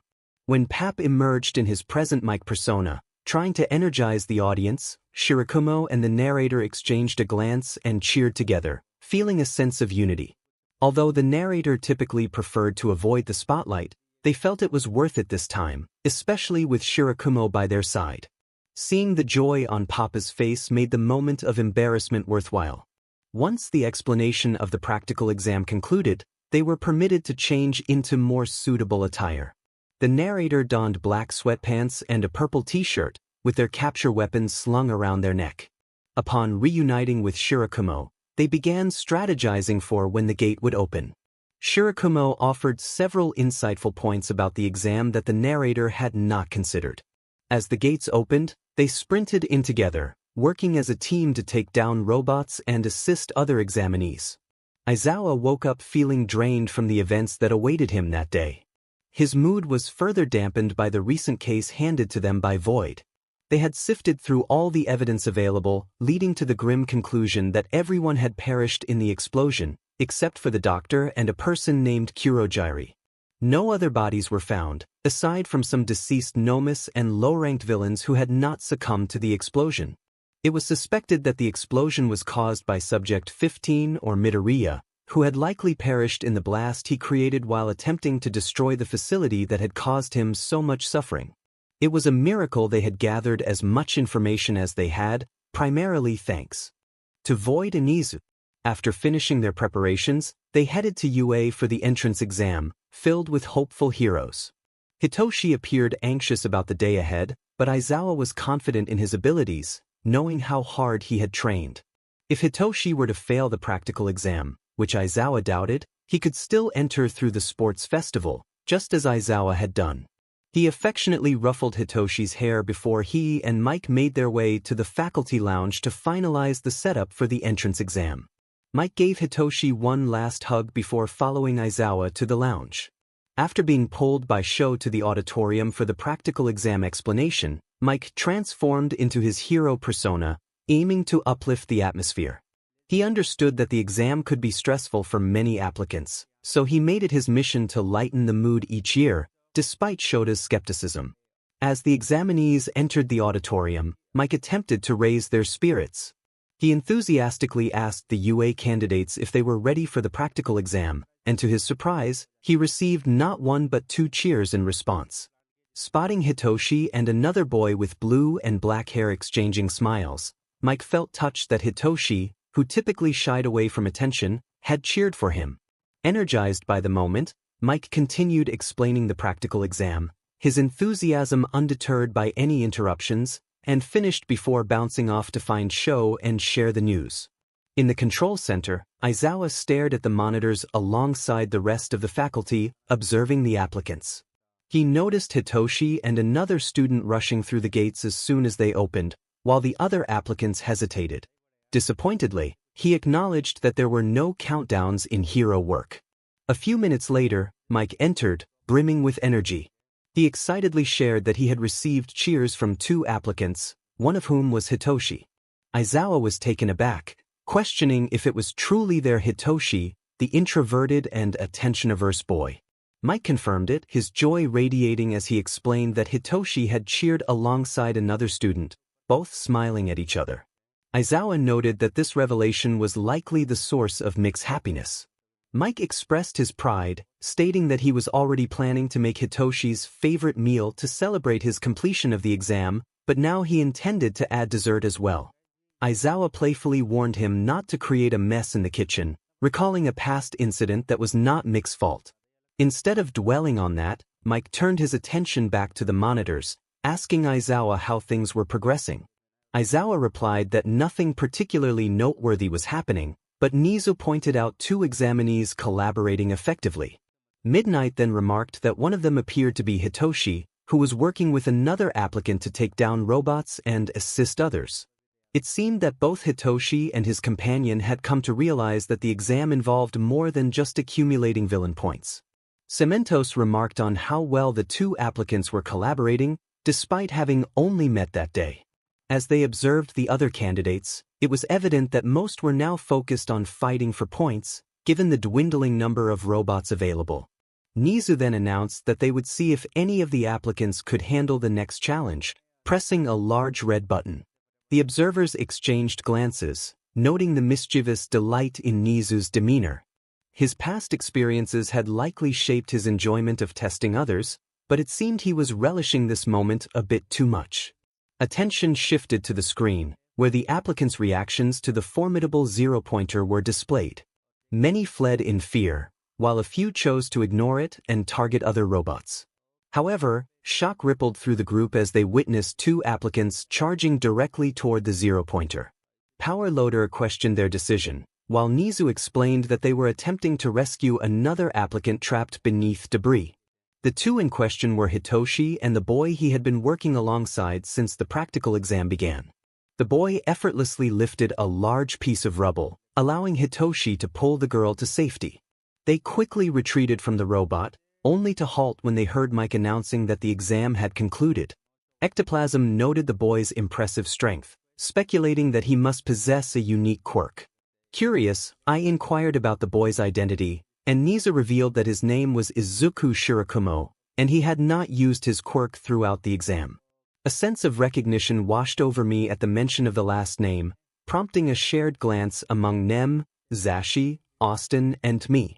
I asked about Izuku's quirk, reminding myself that a shared surname did not necessarily imply a connection to Oboro. 𝗧𝗍 confirmed that his quirk was listed as Void Mist. The realization that Izuku's strength was purely natural left us all astonished. 𝗧𝗍 displayed Izuku's file on the screen, but my thoughts lingered on how much he resembled Oboro. Shaking off the thought, I focused on the facts before speaking again. I expressed my longing to have both Hitoshi and Izuku in my class, concerned that Vlad might hinder Hitoshi's progress. Vlad attempted to voice his objections, but a single glare from me silenced him. He quickly conceded, acknowledging that the students were mine. Nizu agreed, cautioning me to avoid overtraining them. I assured him that I would take care of my students' well-being while still pushing them to grow. Later, after finishing the application processing at UA, Hizashi and Sho returned home to find Hitoshi on the couch, a cup of coffee in his lap, smiling at his phone. Hizashi greeted him warmly, while Sho playfully ruffled Hitoshi's hair. Hitoshi explained that he had been entertained by coffee while waiting. Curious about Hitoshi's cheerful demeanor, Hizashi asked about the source of his smile. Hitoshi hesitated before revealing that he had made a new friend during the exam and exchanged numbers. Hizashi beamed with pride, thrilled that his son was making connections. Hitoshi shared that his new friend was Izuku Shirakamoto, the boy he had fought alongside during the practical exam. He recounted how Izuku had defended his nap from an annoying candidate and how they bonded over their interests and favorite heroes. Hitoshi expressed excitement about Izuku's perspective on quirks, emphasizing that they should not define a person. Seeing Hitoshi so animated about another person filled Hizashi with joy. He appreciated that his son had found a friend who understood him and valued him beyond his quirk. "Kami, my baby is growing," thought the narrator while hugging Toshi, causing the cat on his lap to leap onto Sho's lap. Sho expressed his happiness about Toshi finally finding a friend, one who didn't care about quirks and had some sense in this quirk-crazed world. The narrator announced plans to prepare dinner, mentioning that it would be ready in about 30 minutes, and added that Toshi would have his favorite meal and dessert that night. A cheer of joy echoed from the kitchen, bringing a smile to the narrator's face as they began cooking. The anticipation of meeting Izuku Shirakamoto filled the narrator with excitement, though they reminded themselves that he was not Oboro, despite their striking resemblance. It had been a week since the UA exams, and Izuku was anxiously awaiting the letter from UA. Logically, he knew that he and Hitoshi had earned enough points to pass both the written and practical exams. Conversations with Hitoshi had given him confidence in the other boys' intelligence, and they had ensured they scored well in the practical. Yet, a part of him longed to see the words in ink before him. During his patrols, he kept himself distracted, and when he wasn't on duty, sleeping, or managing the essentials of life, he texted and called Hitoshi. To maintain his anonymity, he used a different burner phone for school and patrol, ensuring he couldn't be traced back to Izuku Shirakamoto. He even created a fake profile to attend school, one that would evade Nizu's programming and his own scrutiny if he didn't pay too much attention. When the letters finally arrived, Izuku spotted his in the communal mailbox and hurried to his abandoned house, messaging Hitoshi to see if he had received his letter as well. Izuku eagerly messaged Hitoshi early in the morning, asking if he had received his UA letter. He shared his excitement about having just received his own. Hitoshi, still groggy, expressed his annoyance at being woken up so early but eventually engaged in the conversation. Izuku playfully changed Hitoshi's chat name to Sleepy Cat, prompting Hitoshi to check the chat and confirm that he had received his letter too. They decided to open their letters together, with Hitoshi changing Izuku's name to 𝗧𝗵𝗲, which Izuku found amusing. As Izuku opened his UA letter, a die fell from the envelope, projecting a hologram of All Might in a bright yellow suit. Before All Might could say anything, Izuku crushed the die and focused on the letter, eager to read the results. Meanwhile, Hitoshi had asked his papa about his UA letter before quickly retreating to his room after receiving it. When he opened the letter, a disc fell out, revealing a hologram of his dad with a stoic expression that soon turned into a small smirk. His dad explained that All Might was announcing the results but that they had made an exception for this occasion. Hitoshi's papa joined him on the screen, proudly announcing that Hitoshi had passed the written and practical exams with 33 villain points and 78 rescue points, securing second place overall. The leaderboard displayed Izuku in first place, followed by Hitoshi, and Hitoshi felt a surge of joy, hoping Izuku had also made it into Class 1A. After receiving the good news, Hitoshi celebrated with his family, enjoying a big meal with Nem, Eri, and Austin. Meanwhile, Izuku found himself alone, tears streaming down his face as he hoped his pops would be proud of him and that he would be safe. To honor his achievement, he decided to do an extra hour of patrol, allowing Erasure to spend time with his family without worrying about work that night. As Izuku entered the classroom on his first day at UA, he was immediately struck by the chaotic and loud atmosphere, which felt a bit overwhelming. Spotting Hitoshi, he approached him quietly, grateful for his stealth skills. He remarked on Hitoshi's appearance, noting that he looked tired and had likely struggled with insomnia the previous night. Before they could exchange more words, a loud voice interrupted them. 𝗧𝗪𝗓, excitedly announcing himself, drew the attention of the entire class. He expressed his admiration for Izuku and Hitoshi, recognizing them as the top performers in the recent exam. Just then, a familiar loud voice called out to Izuku, startling him. It was Bakugo, who seemed shocked to see him, though he quickly noted the difference in Izuku's hair. Memories of their past interactions flooded back to Izuku, making him freeze momentarily. Hitoshi, protective of his friend, defended Izuku against Bakugo's remarks. Suddenly, a girl with a cheerful demeanor approached them, recognizing Hitoshi and Izuku as the ones who had saved her from the zero-pointer. She introduced herself as Uraraka and expressed her gratitude, bouncing with energy as she moved closer to Izuku. However, he was distracted, both he and Hitoshi noticing their teacher, Aizawa, making a rather unconventional entrance. After a few moments of silence, Aizawa finally addressed the class, emphasizing the importance of time and seriousness in their training. He introduced himself as their homeroom teacher and instructed everyone to change into their uniforms and head outside to the field within 10 minutes. Izuku and Hitoshi quickly moved to grab their uniforms, eager to avoid any displeasure from Aizawa. Once outside, Aizawa gathered the class and announced they would be conducting a quirk assessment test. Confusion and concern rippled through the students, but Aizawa swiftly quelled their worries with a stern glare.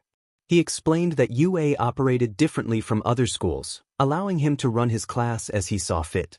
He called on Bakugo to demonstrate his quirk with a softball throw, which he did with explosive enthusiasm, sending the ball flying impressively far. As the results were revealed, excitement filled the air, but Aizawa quickly shifted the mood, reminding them that this was serious business. He warned that the student with the lowest score would face immediate expulsion, a statement that sparked protests among the class. However, Izuku stood up, passionately arguing that life was inherently unfair and that it was their duty as heroes to fight against those odds. His words resonated with his classmates, igniting a newfound determination within them. Aizawa acknowledged Izuku's spirit, challenging the class to prove their worth and earn their place at UA. As the assessment continued, Izuku and Hitoshi prepared for their turns, both aware of the stakes and the expectations placed upon them. Izuku stepped forward next, entering the circle and creating a small cloud beneath him, which he sent soaring far away, achieving a score of infinity, just like Uraraka.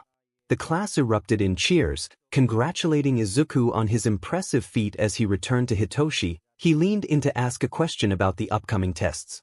Hitoshi expressed his uncertainty about using his quirk, worried that others might accuse him of cheating or label him a villain. He preferred to avoid any complications on the first day of school. Hitoshi encouraged him not to worry about others' opinions, emphasizing the importance of using whatever abilities they had at their disposal. He assured Izuku that he could use his quirk on him without hesitation, promising his support. Izuku's face lit up with a bright smile as he nudged Hitoshi playfully. Aizawa observed their interaction, feeling pleased that his son had found someone who looked out for him. However, he couldn't help but notice how much Hitoshi resembled Oboro, sharing some of his mannerisms. Hitoshi took his place in the circle, determination etched on his face as he held the ball. He called out to Izuku, ready to tackle the next challenge. Izuku cheered in response, but soon found himself caught in Hitoshi's control. Hitoshi instructed him to perform the same technique he had used with his ball. Following the command, Izuku launched the ball, earning Hitoshi a score of infinity as well. The class erupted in protests, claiming Hitoshi was cheating, but Izuku quickly defended him. He pointed out that Hitoshi was simply utilizing his quirk like everyone else, insisting that they should focus on their own performance instead. Aizawa affirmed Izuku's statement, reminding the class that Hitoshi had followed the rules just like the rest of them. Hitoshi chimed in, suggesting, "They call him by his first name since the full one was a mouthful." The group then moved on to the 50-meter dash, where Izuku, Ida, and a girl named Tsu, who had a frog mutation quirk, prepared to run. Izuku chose not to use his quirk for this event. Ida clocked in at 3.4 seconds, Izuku at 3.51 seconds, and Tsu at 5.58 seconds. When he rejoined the group, Hitoshi congratulated him on his performance, impressed that he had achieved such speed without using his quirk. Izuku credited his training for his abilities, secretly noting that he had held back a bit to avoid drawing attention. Next came the grip test, where Izuku also had to restrain himself. He finished with a score of 520 kilograms, feeling frustrated that he had barely tapped into his strength. Hitoshi approached him when no one was watching, asking for a favor. He requested Izuku's help with the machine, and without hesitation, Izuku agreed.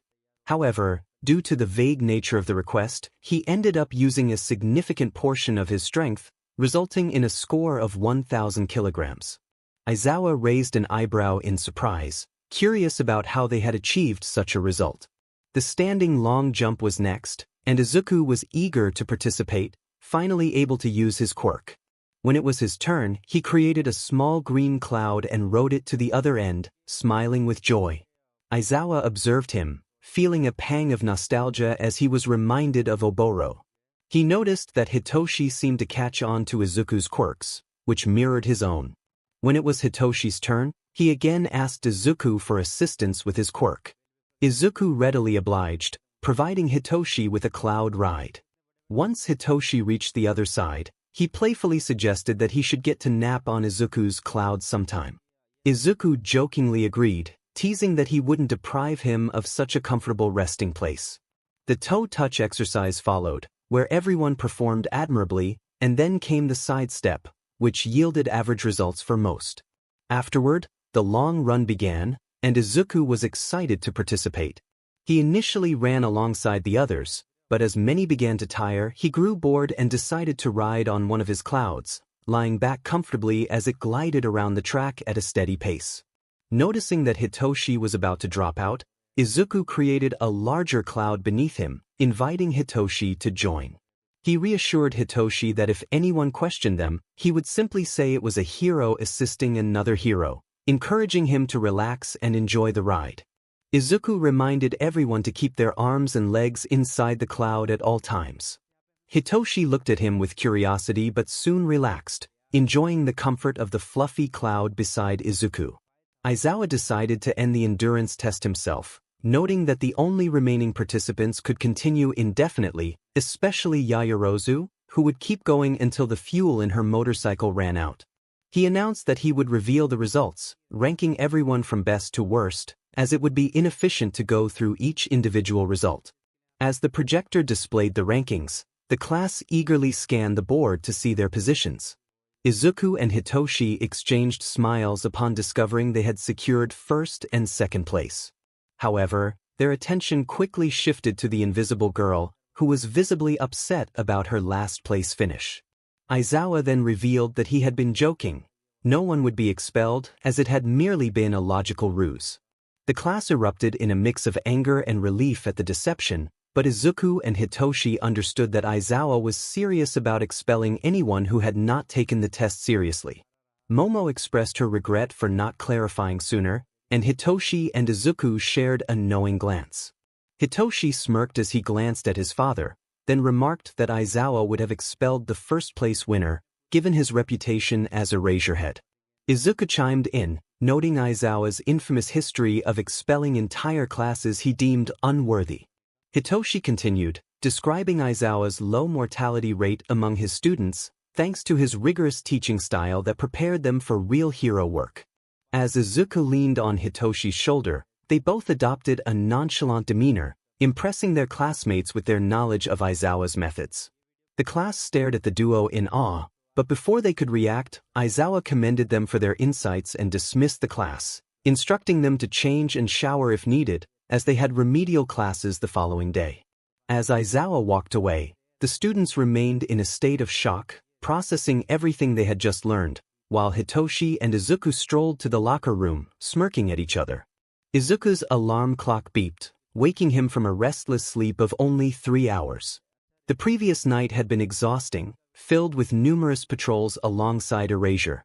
They had encountered a surprising number of criminals, including multiple bank and store robberies, drug deals, and even a situation involving a girl in distress. Izuku had managed to intervene just in time, tying up the perpetrator before the police arrived. Now, he felt like a zombie in need of caffeine to function. After brewing a strong pot of coffee, Izuku poured himself a cup and stored the rest in a thermos for later. He finished getting ready and headed to school, feeling more energized thanks to the coffee. Upon seeing Hitoshi, he greeted him with a smile, enjoying their time together. Hitoshi made him feel safe, a feeling he cherished, especially after his experiences with his father and Erasure. Hitoshi called out to Izuku, surprised at his energy despite having only 1 cup of coffee. Izuku explained that his coffee was strong enough to wake anyone and delicious to boot. Hitoshi recalled a previous encounter where he had foolishly called Izuku before his morning coffee, resulting in a rather unpleasant conversation. Hitoshi teased Izuku about whether his coffee was truly that good or if he was just exaggerating, as many claimed to have the best coffee. Izuku suggested that Hitoshi should try it for himself, and he discreetly created a portal in his bag to retrieve the thermos he had left at home. He handed it to Hitoshi, who eagerly took a sip and was immediately impressed by the flavor, quickly finishing most of it. Izuku playfully protested, reminding Hitoshi that he had only intended to share a little. Hitoshi, thrilled by the taste, thought about how much his father would enjoy it and considered asking Izuku for the recipe. Just then, Kaminari approached, curious about what was so amazing. Izuku's demeanor shifted from cheerful to neutral, while Hitoshi remained unchanged, reflecting on how differently Izuku interacted with those he trusted compared to strangers. Hitoshi was taking all the coffee that Izuku had reserved for himself. Izuku spoke in a somewhat monotone voice, expressing his frustration. Hitoshi countered, claiming he wasn't stealing but now felt inclined to enjoy the coffee. Kaminari chimed in, questioning if the coffee was truly that good, admitting he preferred tea and juice. He recalled the last time he had coffee, which left him bouncing off the walls, and chuckled at the memory. Hitoshi remained cautious about Kaminari, unsure if he could be trusted, while Izuku observed Kaminari, allowing his shoulders to relax slightly and offering a small smile, remembering his father's advice about giving others a chance. Izuku acknowledged that giving a hyperactive person caffeine might not be the best idea. He shared that he usually needed coffee to wake up in the morning but was fine with just water or tea afterward, his smile hinting at his lightheartedness. The trio continued their conversation until their school day progressed as usual through core subjects. Izuku noticed that some instructors, particularly Midnight and Present Mike, seemed to watch him a bit longer than the other students, which made sense since he resembled his father and a bit of Erasure. As the day unfolded, it remained relatively calm, especially with pro-heroes as teachers. However, that tranquility shifted when it was time for heroics class. Hitoshi, Izuku, and Kaminari were chatting while waiting for their teacher. Kaminari wondered who would be leading the class, and Izuku expressed his belief that it might be exhausting. Hitoshi nodded in agreement, harboring his own feelings about the number 1 hero based on what Izuku had shared about the man's past. Suddenly, the classroom doors swung open with a loud crash, and All Might burst in, announcing his arrival in a boisterous manner. Izuku felt a mix of annoyance and disbelief, thinking to himself that no one entered a classroom that way, especially not while shouting. He was also aware that some of them had sensitive hearing. Hitoshi's quiet remark about proper classroom etiquette made Izuku stifle a laugh as other students gushed over All Might and his costume. All Might instructed the students to change into their hero gear, which had yet to be tested, and to meet at ground beta for battle trials. Izuku opted for the private changing rooms to avoid questions about the scars on his body, already concealing the ones on his face with makeup. When he emerged, he met Hitoshi outside and admired his costume. Hitoshi's outfit, inspired by Erasure Head, featured black with dark purple accents, a capture weapon around his neck, and a voice changer mask. Although a bit baggy, it was functional and allowed for movement, complete with a belt for carrying items.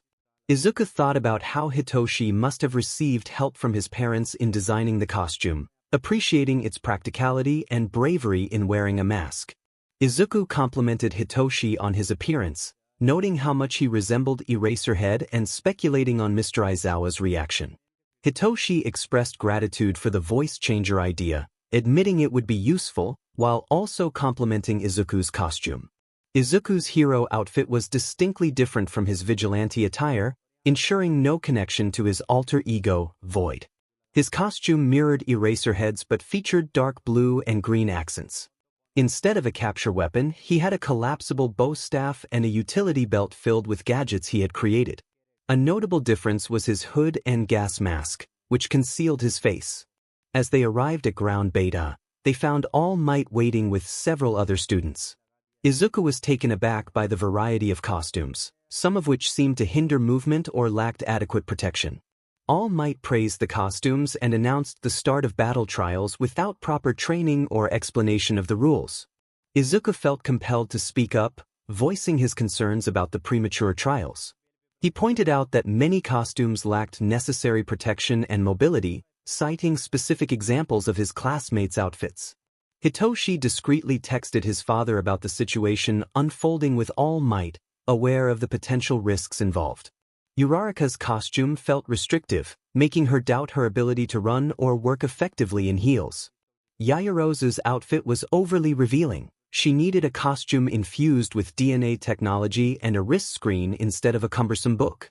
Hagakure was practically without clothing. She required a proper costume, one that would provide coverage and protection, not just some gloves.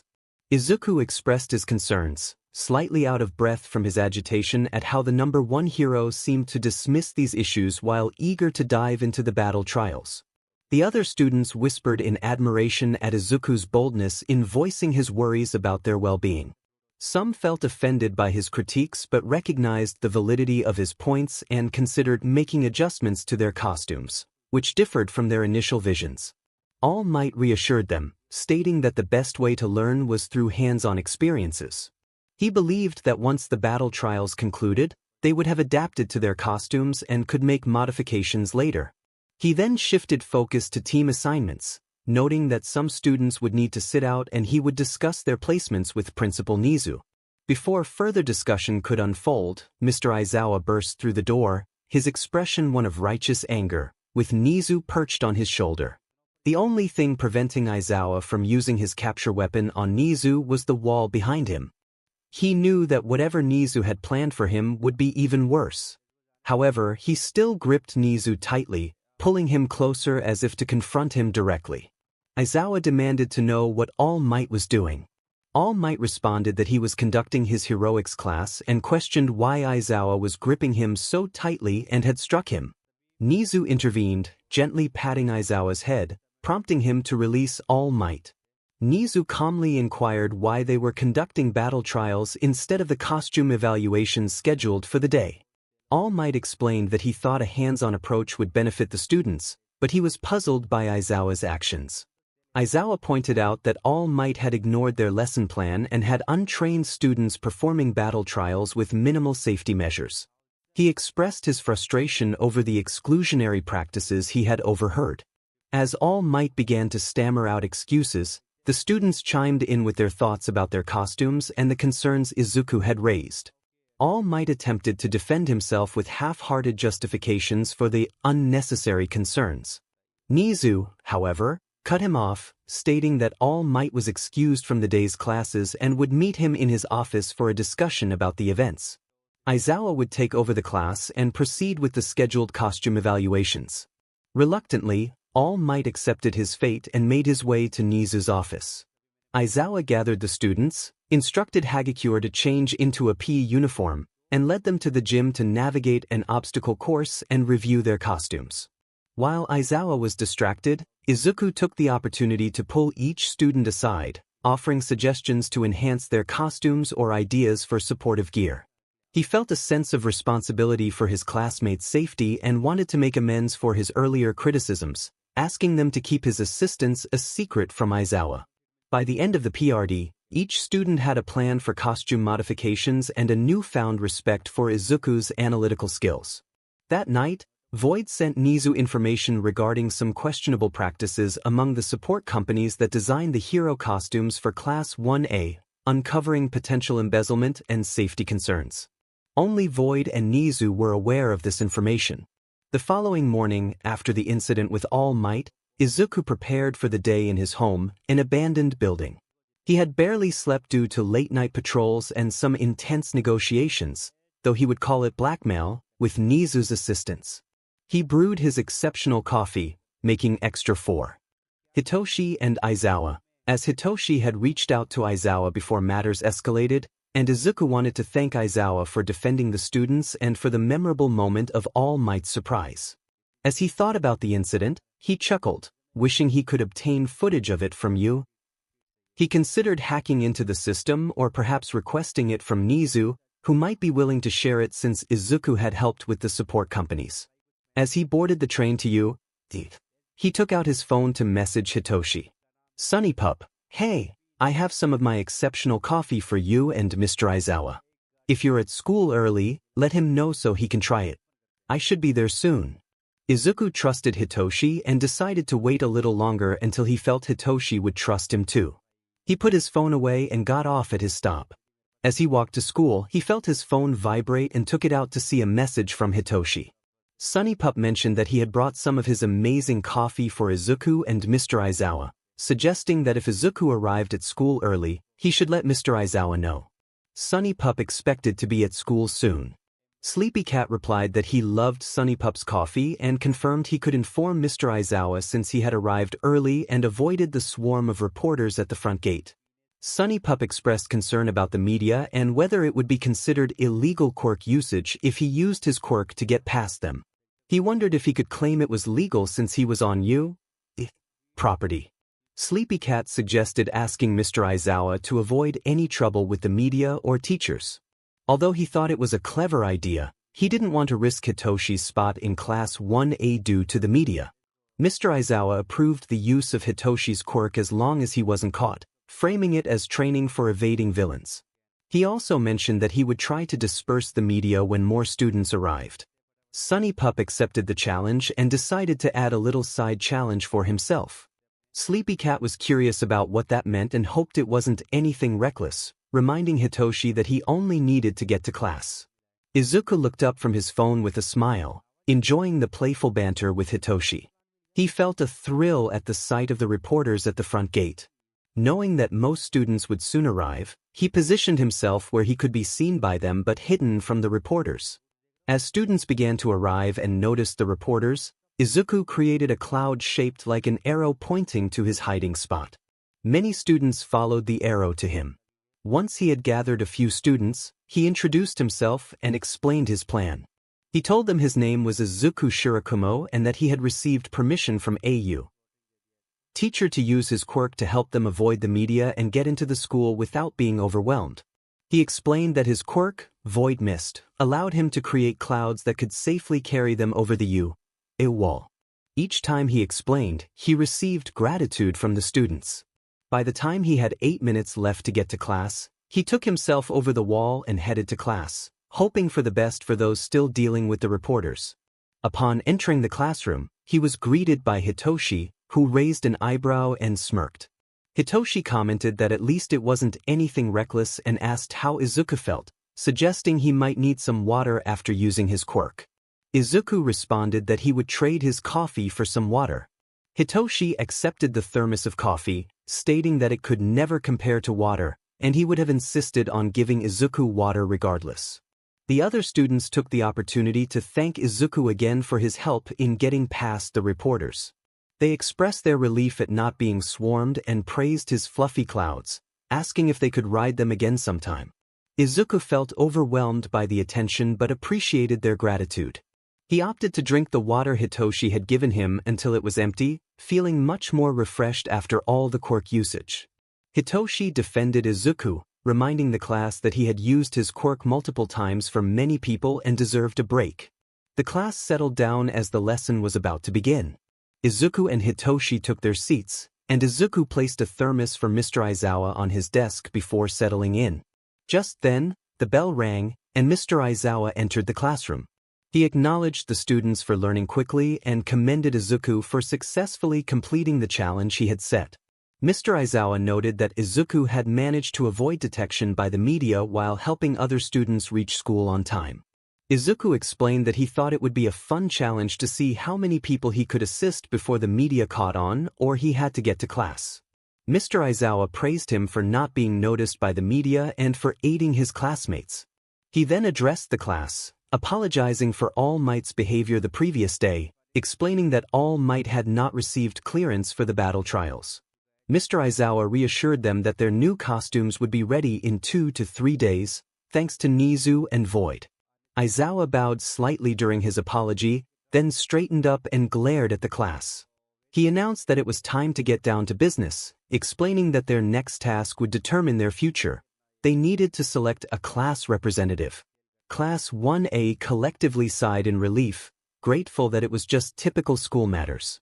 Suddenly, everyone began shouting and waving their hands, eager to take on the role of class president, until Ida raised his voice above the chaos. He emphasized that the class representative should be someone capable of leading others and earning their trust, suggesting that they hold a democratic election to fill the position. Aizawa, taking a sip from his thermos, simply instructed them to proceed without disturbing him and to make a decision before class ended. As he tasted the coffee, he was momentarily surprised by its flavor, a reminder of how Izuku had introduced him to this delightful beverage. Hitoshi smirked at his father, who ignored the look and continued to enjoy his newfound favorite drink. Once the votes were counted, Izuku Shirakumo stared at the chalkboard in disbelief. He couldn't understand how he had received 8 votes, especially since he considered himself somewhat reserved.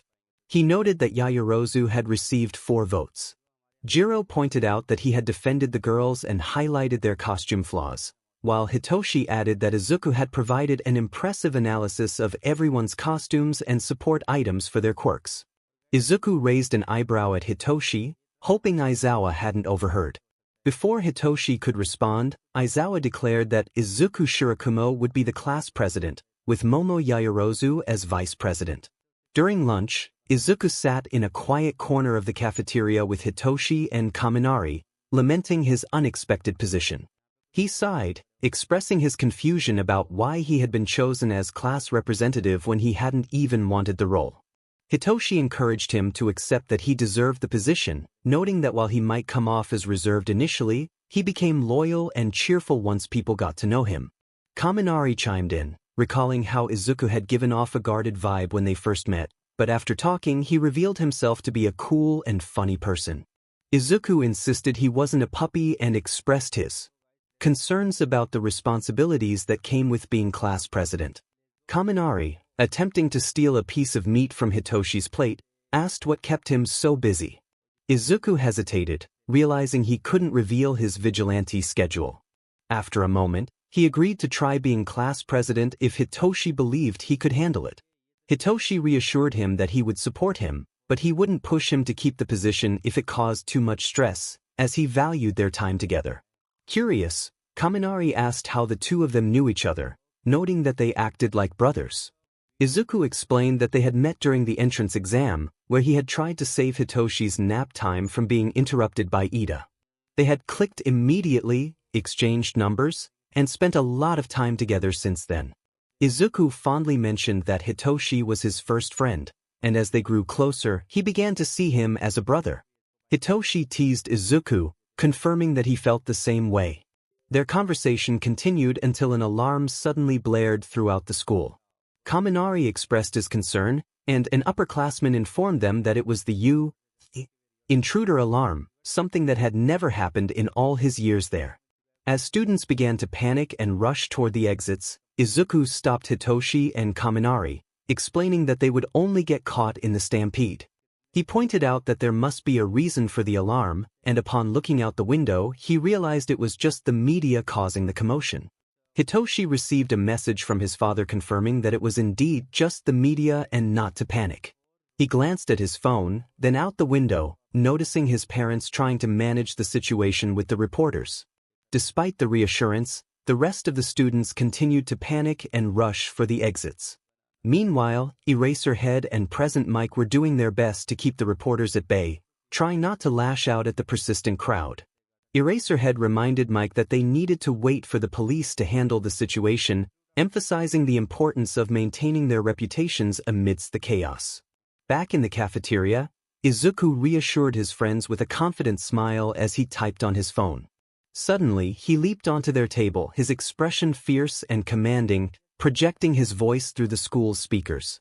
He addressed the students of 𝗧𝗑𝗧𝗏, emphasizing that the alarms were triggered by the media and that everyone was safe.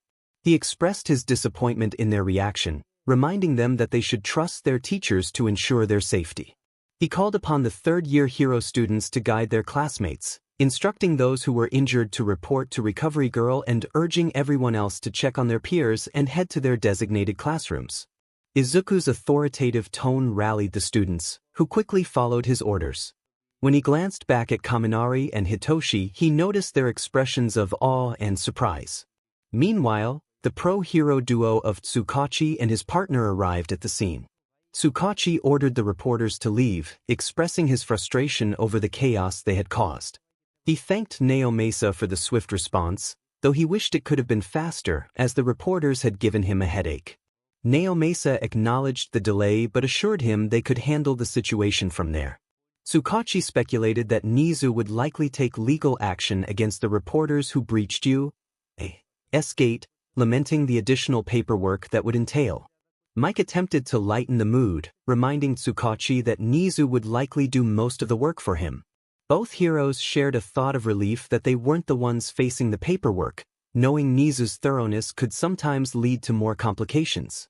Later, after school, Izuku emerged from 𝗬𝗏's support lab, having gathered the scrap metal and parts he needed for his main project.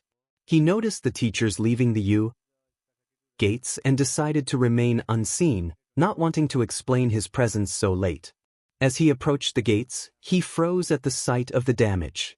Panic surged through him as he realized Shigaraki was responsible. Izuku feared that Shigaraki might know he was alive, but he reassured himself that he had made sure to conceal his existence. He concluded that Shigaraki must have had another motive for being there, using the media as a distraction. Determined to protect those he cared about, Izuku resolved to hack into 𝗬𝗏's cameras to uncover Shigaraki's intentions. He returned to his home, an abandoned building, and sent a warning to Nizu about the potential security threat, along with his analysis of Shigaraki. Afterward, he focused on completing his project, pouring his energy into the machine he had been working on since his escape from a difficult past. Once satisfied with his creation, he stored it in his school bag and fell asleep, mentally preparing for whatever challenges awaited him the next day. Meanwhile, Aizawa had just finished his patrol when he received an email from Nizu about an emergency meeting scheduled for later that day.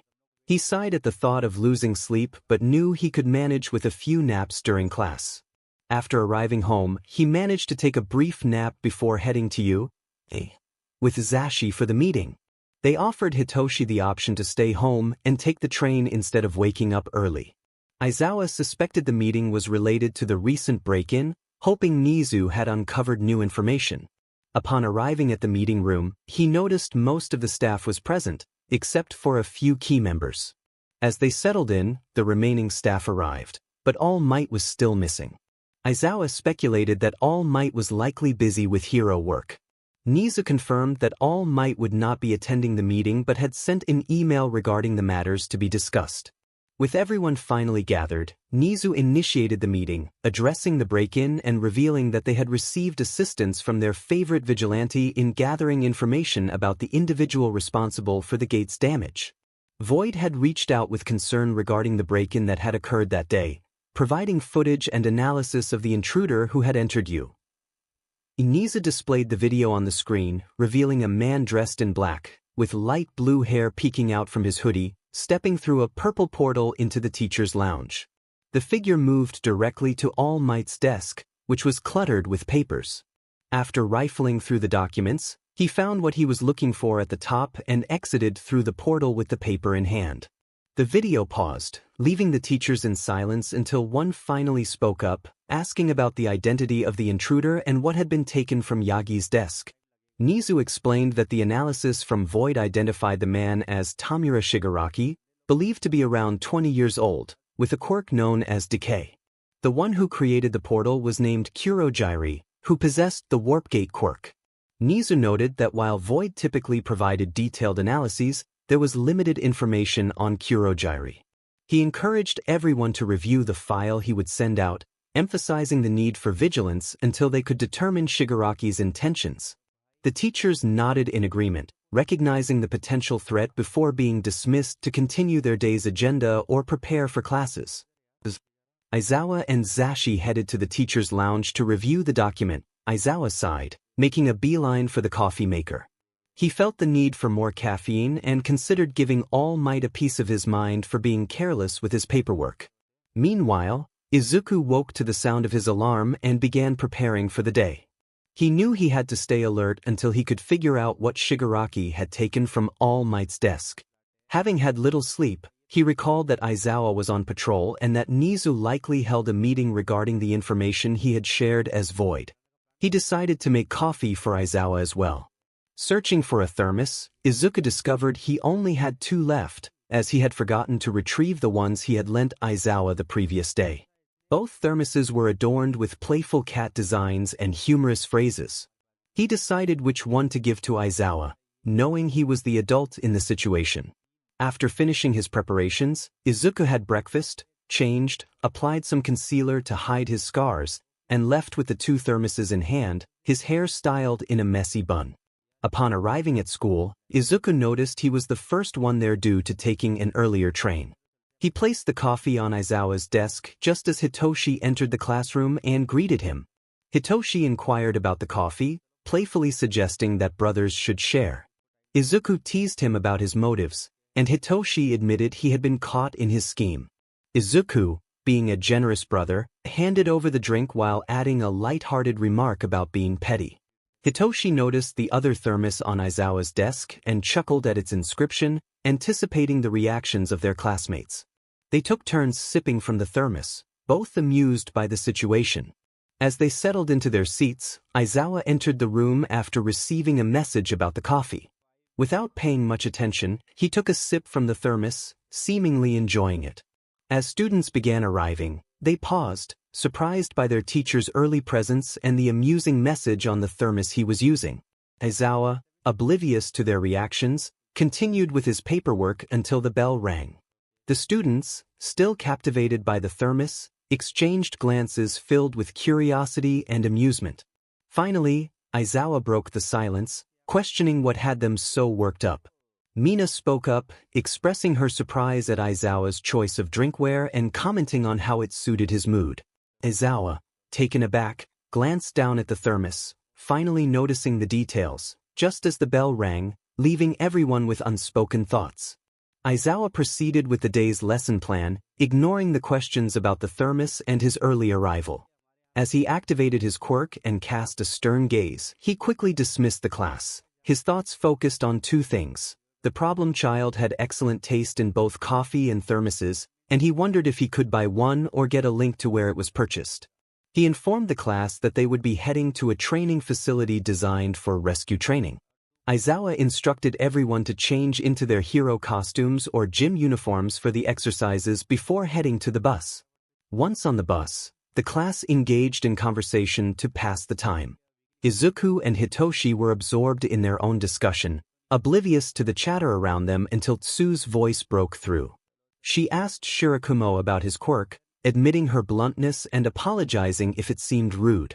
Izuku turned to Tsu, who preferred to be called by her first name. He explained that his quirk was called Void Mist, which allowed him to create clouds or mist that he could control. If someone touched his clouds, he could erase their quirk, with his eyes glowing red during the process. The effect lasted until they left the mist, and it took a few minutes for their quirks to return. He had been training to selectively erase quirks rather than affecting everyone who came into contact with it. Izuku thought to himself that he was only revealing part of his abilities, keeping the warp gates a secret for now. Kirishima exclaimed how impressive Izuku's quirk was for hero work, while Tsu noted its similarity to Aizawa's quirk. Izuku agreed, mentioning that while their eyes glowed and they could erase quirks, his ability didn't rely on sight. He added that it was a side effect of his quirk, which also made him need to drink more water than usual. He reassured Kirishima that his actions defined his heroism, not his quirk, and complimented Kirishima's abilities as a protector and defender.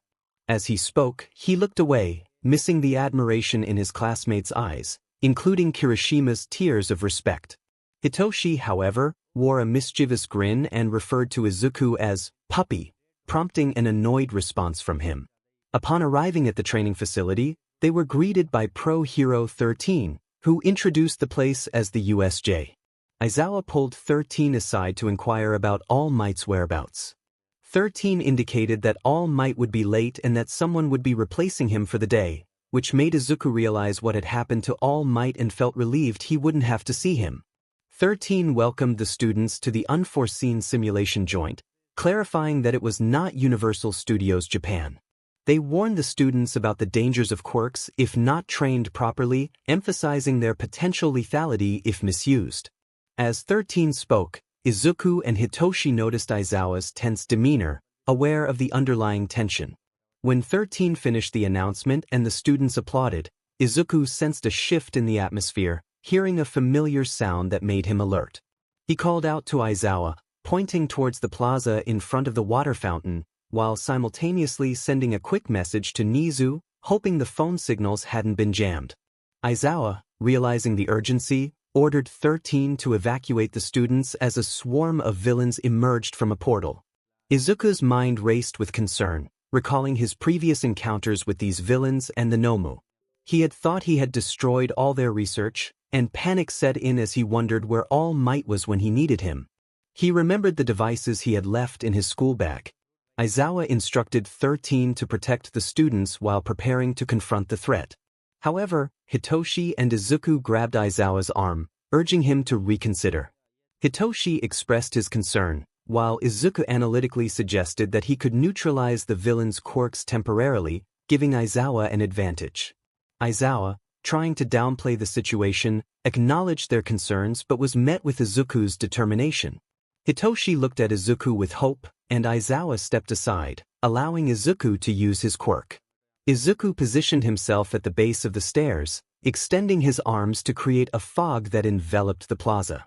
His eyes glowed red as he focused on erasing the villain's quirks, ready for the confrontation as Aizawa leaped into action. Izuku turned to Hitoshi and grabbed his arm, pulling him toward their classmates and the hero, 13, at the entrance gate to escape. He urged Hitoshi to snap out of his daze, reminding him that it would take much more than a low-ranked villain to take down Erasure. Hitoshi shook his head but then nodded in agreement, acknowledging that it would indeed take a lot to defeat that old man. With Izuku's quirk, it would be even easier for him to handle the situation. As the class and 13 arrived at the gate, a figure made of purple fog appeared before them, speaking in a lifeless tone. He introduced himself as Kurogiri and declared that they were the League of Villains, here to destroy All Might. Izuku felt a surge of panic at the sight of his father's lifeless demeanor, fueling his determination to rescue him. However, before he could activate his quirk to erase Kurogiri's powers, Bakugo and Kirishima blocked his path. Izuku insisted they move aside, but it was too late. The boy's interference allowed Kurogiri to activate his quirk, scattering the students, with only a few managing to escape the mist. Izuku quickly realized he was falling. He glanced around and noticed Hitoshi beside him, as they had been close when they were pulled into the warp gate. Just before they hit the water, Izuku conjured a cloud to cushion their landing, which gently settled them on a boat where they spotted Tsu. She greeted them with relief, expressing her gratitude for the catch, as she preferred not to swim in the villain-infested waters.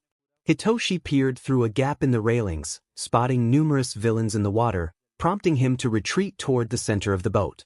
Izuku knew they needed a plan to escape. He contemplated using his warp quirk but worried it might reveal his identity if Erasure saw him. Looking at Hitoshi and Tsu, who appeared anxious, he strengthened his resolve. He vowed to ensure everyone's safety, even if it meant exposing himself. He then asked them to trust him, regardless of what would happen next. 𝗬 inquired about the plan, and Hitoshi assured him there was no need for theatrics. Izuku promised to explain everything later, revealing that his quirk had another ability. He could create portals with his mist and clouds to teleport anyone he wanted. He also mentioned having his phone, which would allow him to locate everyone through the cameras in the area with some quick hacking. Before Hitoshi and 𝗬 could fully process this information, Izuku opened a warp gate and extended his hand, asking if they trusted him. In the fire zone, Ojiro was fending off some low-ranked villains when the greenish-blue portal appeared, revealing Izuku, 𝗬, and Hitoshi. Ojiro pointed at the portal in confusion, but Hitoshi urged him to hurry and follow Izuku, who was already creating another portal. In the downpour zone, Tokoyami and Koda were trying to evade the villains while Dark Shadow defended them. As they turned a corner, they saw a portal open and Izuku emerged, launching an attack on the villains. The others followed, checking on Tokoyami and Koda. 𝗬 asked if they were okay, and Tokoyami noted that they had been fortunate so far. Hitoshi pointed toward the new portal Izuku had created for their escape. In the mountain zone, Denki, Momo, and Jiro found themselves surrounded by villains, uncertain how to proceed. Suddenly, a portal appeared, startling everyone nearby. Villains speculated about the kids being sent by the mist guy, but before they could react, Izuku stepped out, using his quirk to obscure the villains' vision and erase their powers. As the group emerged from the portal, Izuku quickly created another one, taking advantage of the chaos caused by the clouds blocking the villain's view. 𝗬 took Jiro's hand, who in turn grabbed Momo's, while Hitoshi held onto Denki. In the landslide zone, Todoroki had frozen the villains in place and was approaching one to ask questions when Hagakure made her presence known. Just as they were about to engage, a portal opened nearby, prompting them to assume defensive stances. Izuku stepped out, raising his hands to signal peace, and announced that he was with a few of their classmates. Before Hagakure could ask how they had arrived, Izuku interrupted, insisting there was no time for questions. They still needed to rescue 3 more classmates and regroup at the front gate. Izuku had a clear idea of why they were there. If the mumbling man was to be taken seriously, they needed to act quickly. He created a new portal for everyone to follow him through. Ojiro remarked on how Izuku spoke as if he hadn't just rounded them all up in less than 10 minutes, and the others nodded in agreement. In the ruins zone, Kirishima and Bakugo were engaged in a fierce battle against the villains. As Bakugo knocked the last villain unconscious, a portal opened beside Kirishima. He jumped in surprise as Izuku emerged, followed by most of their classmates. Izuku stated that he wouldn't bother explaining and urged everyone to follow him, warning Bakugo with a pointed look that he would create a portal beneath him if he didn't comply. Bakugo, huffing in response, yelled for everyone to hurry so he could take down more villains. Meanwhile, those who hadn't been teleported were with 13, who was on the ground, shouting at Ida while the others joined in. Amid the chaos, a portal opened in the center of the area, unnoticed by most. The mist villain, however, observed the portal with confusion, as he hadn't created it. Stepping out of the portal with his mask off but still wearing his hoodie, only Kurogyari recognized him. The other villains in the plaza were taken aback as a familiar face greeted them. Izuku commanded Kurogyari to stand down, asserting that he would take action to protect his classmates. He reminded himself to stay calm and not freeze up, hoping that his father would recognize him through the chaos. The others turned to Izuku, shocked and amazed as they saw their classmates stepping out of the portal he had come from. Kurogyari flickered momentarily at Izuku's words before disappearing and standing beside Shigaraki, leaving everyone but Izuku stunned by the villain's actions.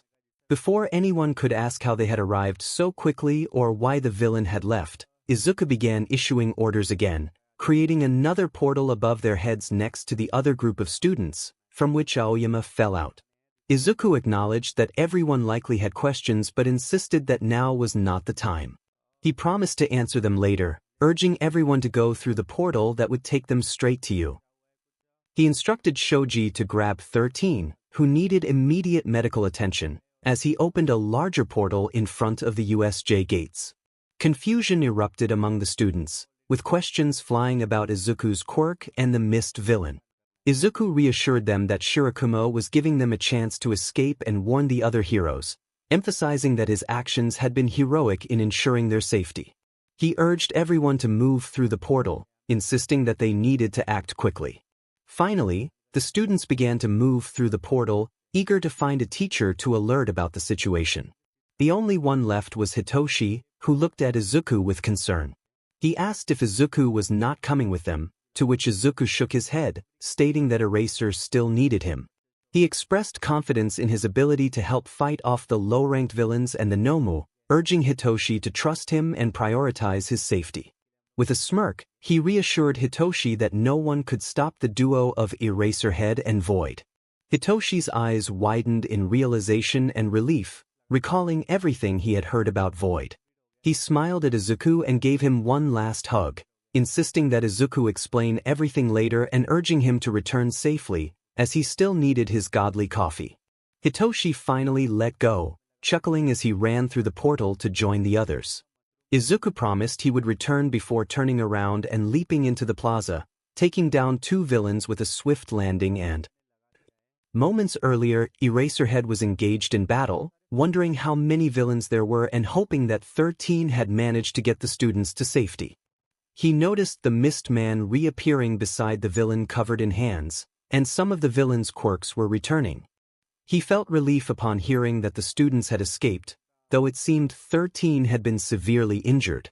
Recognizing the villain with hands as the one Void had warned them about, he prepared to continue fighting. As Eraserhead battled, he dodged an attack from a villain, using his capture weapon to tie 2 villains together and swing them at another group, knocking them down. He turned at the sound of a thud, initially thinking it was another villain, but was shocked to see Izuku Shirakumo. Eraserhead exclaimed in surprise, questioning why Izuku hadn't escaped with the others. Izuku reassured him that all the students and 13 were safe at 𝗧𝗓𝗍, telling Eraserhead to focus on defeating the smaller villains. Fully embracing his Void persona, Izuku disabled the quirks of the villains around him and continued to fight alongside Eraserhead. As they battled together, Eraserhead noticed how well they coordinated, as if they had fought side by side before. His thoughts were interrupted when Shigaraki charged at him, hands outstretched. He quickly dodged, fully aware of the danger posed by Shigaraki's quirk. Izuku was busy taking down the remaining low-ranked thugs when he noticed Eraserhead's predicament. Izuku charged forward, determined to give Erasure more space from Shigaraki by drawing his attention. However, he was intercepted by the 𝗏𝗄. Shigaraki commanded the creature to eliminate Izuku while he dealt with Eraserhead. The 𝗏𝗄 retaliated, sending Izuku crashing into the fountain in the plaza. Erasure, filled with concern, yelled out, but his focus remained on countering Shigaraki's relentless attacks. Both combatants paused, startled by the sound that followed. Izuku, brushing off the dust and debris, stood up, a hint of BLD on the ground beneath him. He appeared unfazed, ready to confront the 𝗏𝗄. He launched himself at the creature, attacking it with fervor. The 𝗏𝗄 responded with powerful punches, but Izuku skillfully dodged each blow. He seized his knife, aiming for the creature's brain. He recalled his previous encounters with similar foes, recognizing that the best way to defeat a 𝗏𝗄 was to target its brain. With agility, Izuku maneuvered behind the 𝗏𝗄, climbing onto its back where it could not reach him. He struck its brain repeatedly until the creature let out a shriek and collapsed, motionless. Without hesitation, Izuku turned his attention to Kurojirai, who opened a portal nearby. His invention fell into his hands, and he felt a surge of determination as he prepared to fulfill his promise to rescue his pop. As he aimed the device at Kurojirai's neck and fired, Shigaraki, furious at the loss of his 𝗏𝗄, charged at Izuku, but Eraserhead intervened. Izuku caught a glimpse of his pop's face, still partially obscured by purple smoke, as the device fell away. He urged his pop to break free, removing the gas mask to reveal his own face. Izuku expressed his longing, reminding his pop that he was still needed. Oboro, finally breaking free from the effects of the quirk and device, rushed to Izuku, checking on him with concern. Izuku reassured him, explaining that he was merely tired from the battle and the adrenaline was wearing off.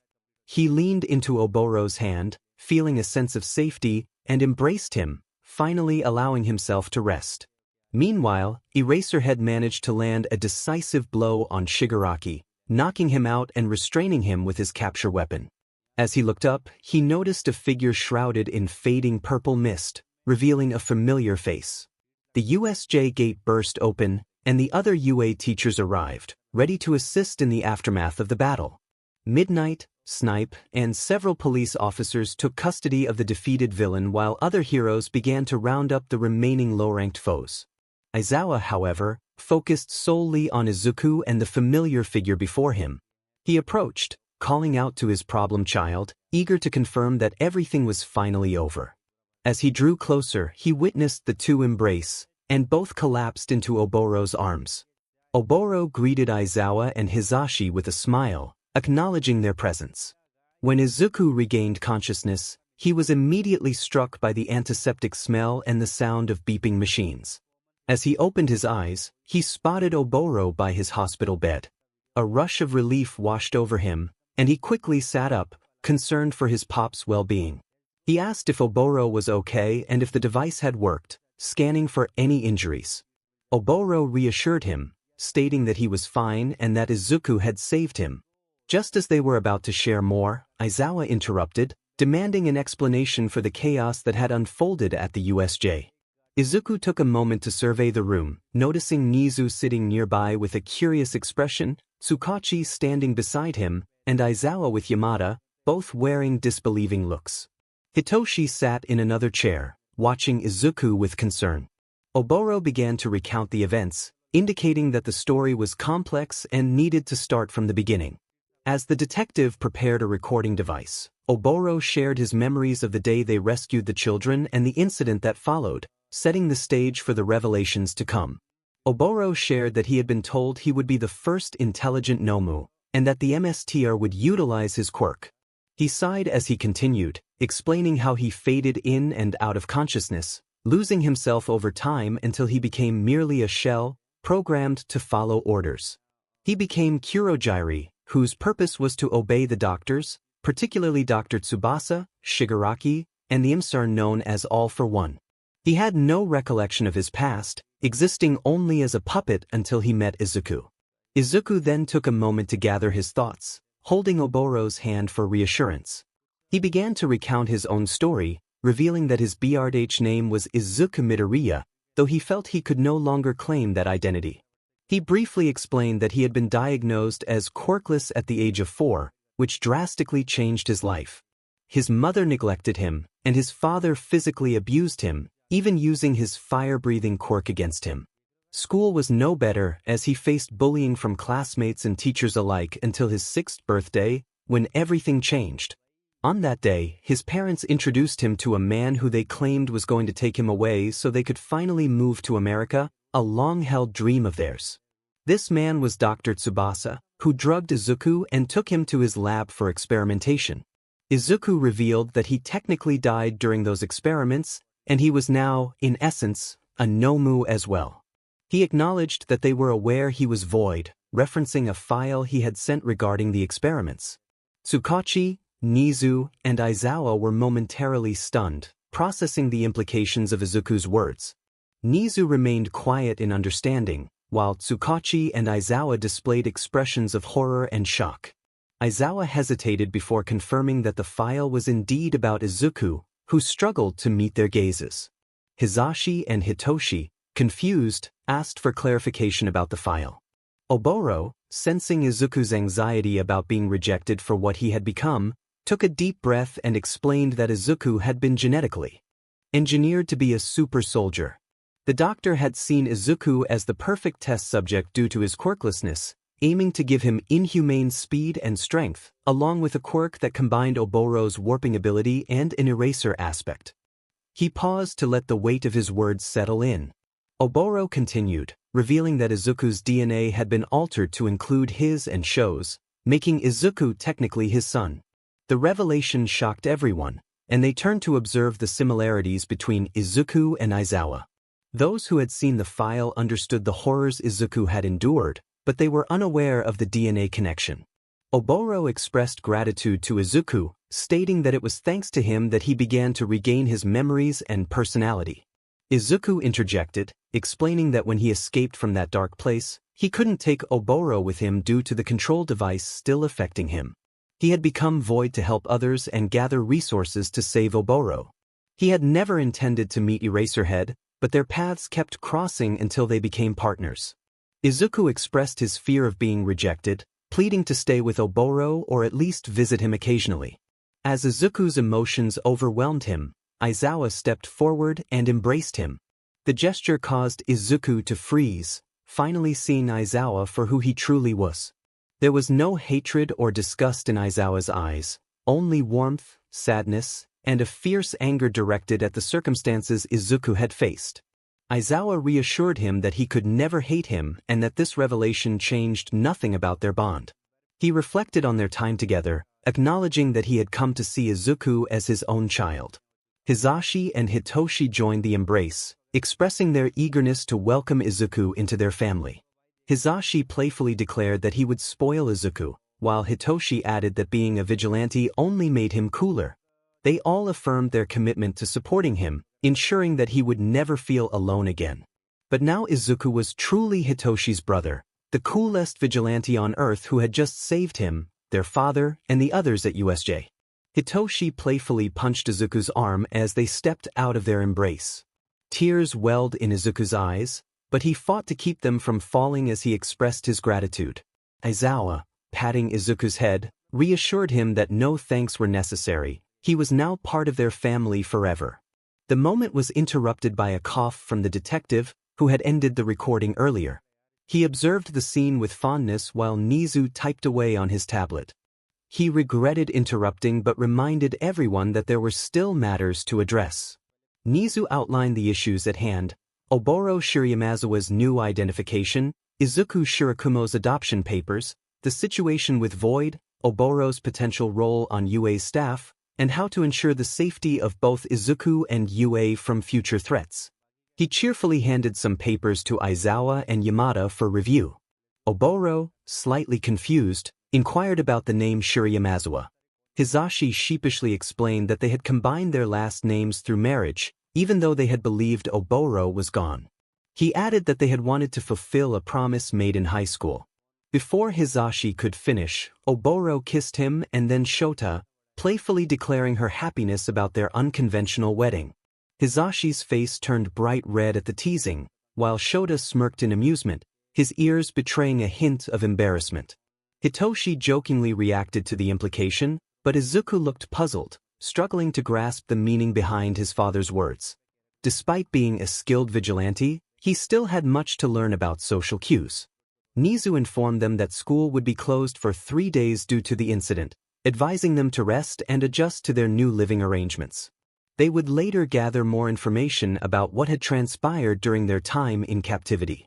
Izuku raised a concern about his time as Void, explaining that he had not broken any laws since he had always acted quirkless and only used his abilities defensively. Nizu, after conferring with the detective, confirmed that Izuku had indeed not violated any laws. He could continue attending UA and patrolling as Void, provided he had a pro-hero with him.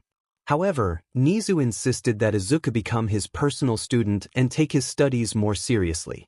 Izuku was taken aback, questioning how Nizu knew he had been intentionally lowering his scores. Nizu reminded him that he had scored the highest on the entrance exam.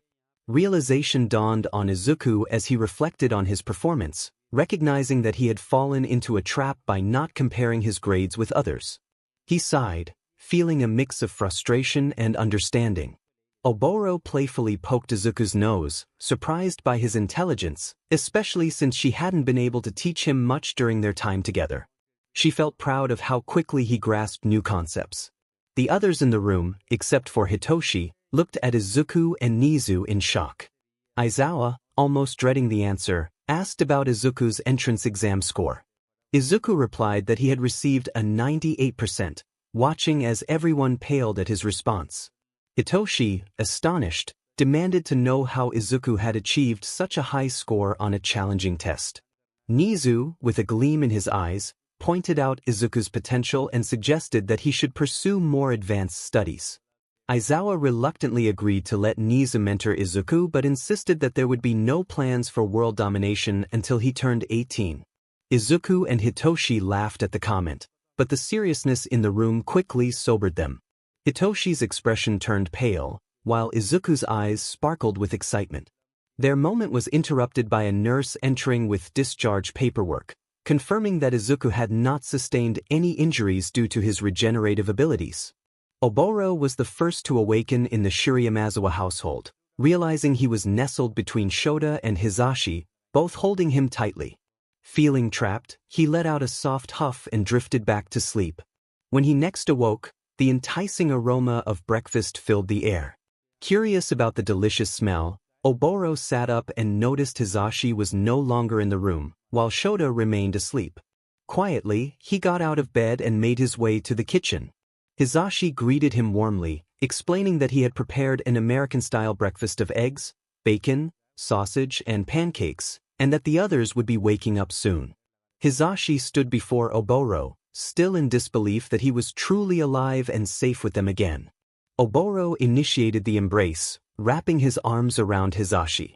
He reassured him, expressing his commitment to stay and make up for lost time.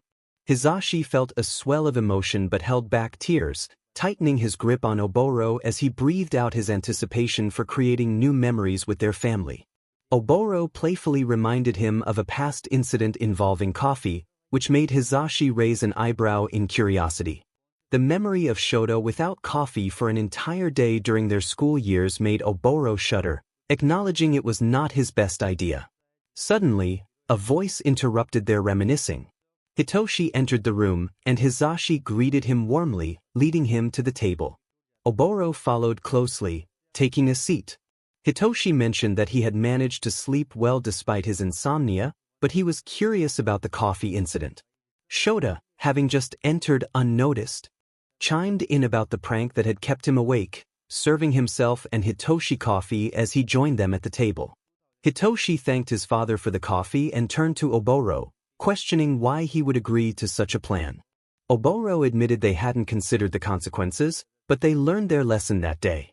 He offered Hitoshi the option to call him whatever made him comfortable, hoping to build a bond with him. Hitoshi smiled, suggesting they could have a movie night or just hang out to get to know each other better. Hizashi and Oboro exchanged delighted glances, while Shota smiled subtly, pleased with the moment.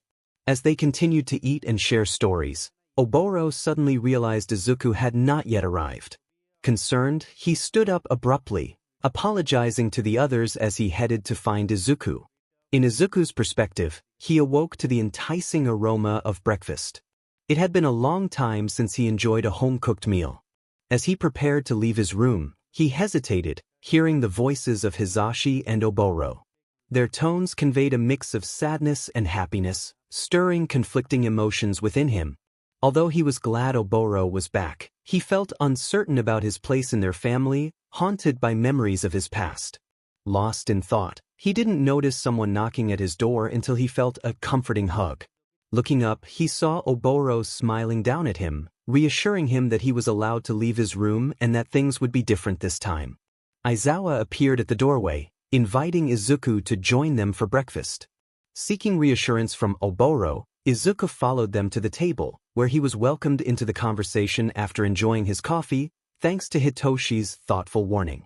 From Aizawa's perspective, he noticed that both of his husbands were already up, likely at the table, given the delightful smell of breakfast.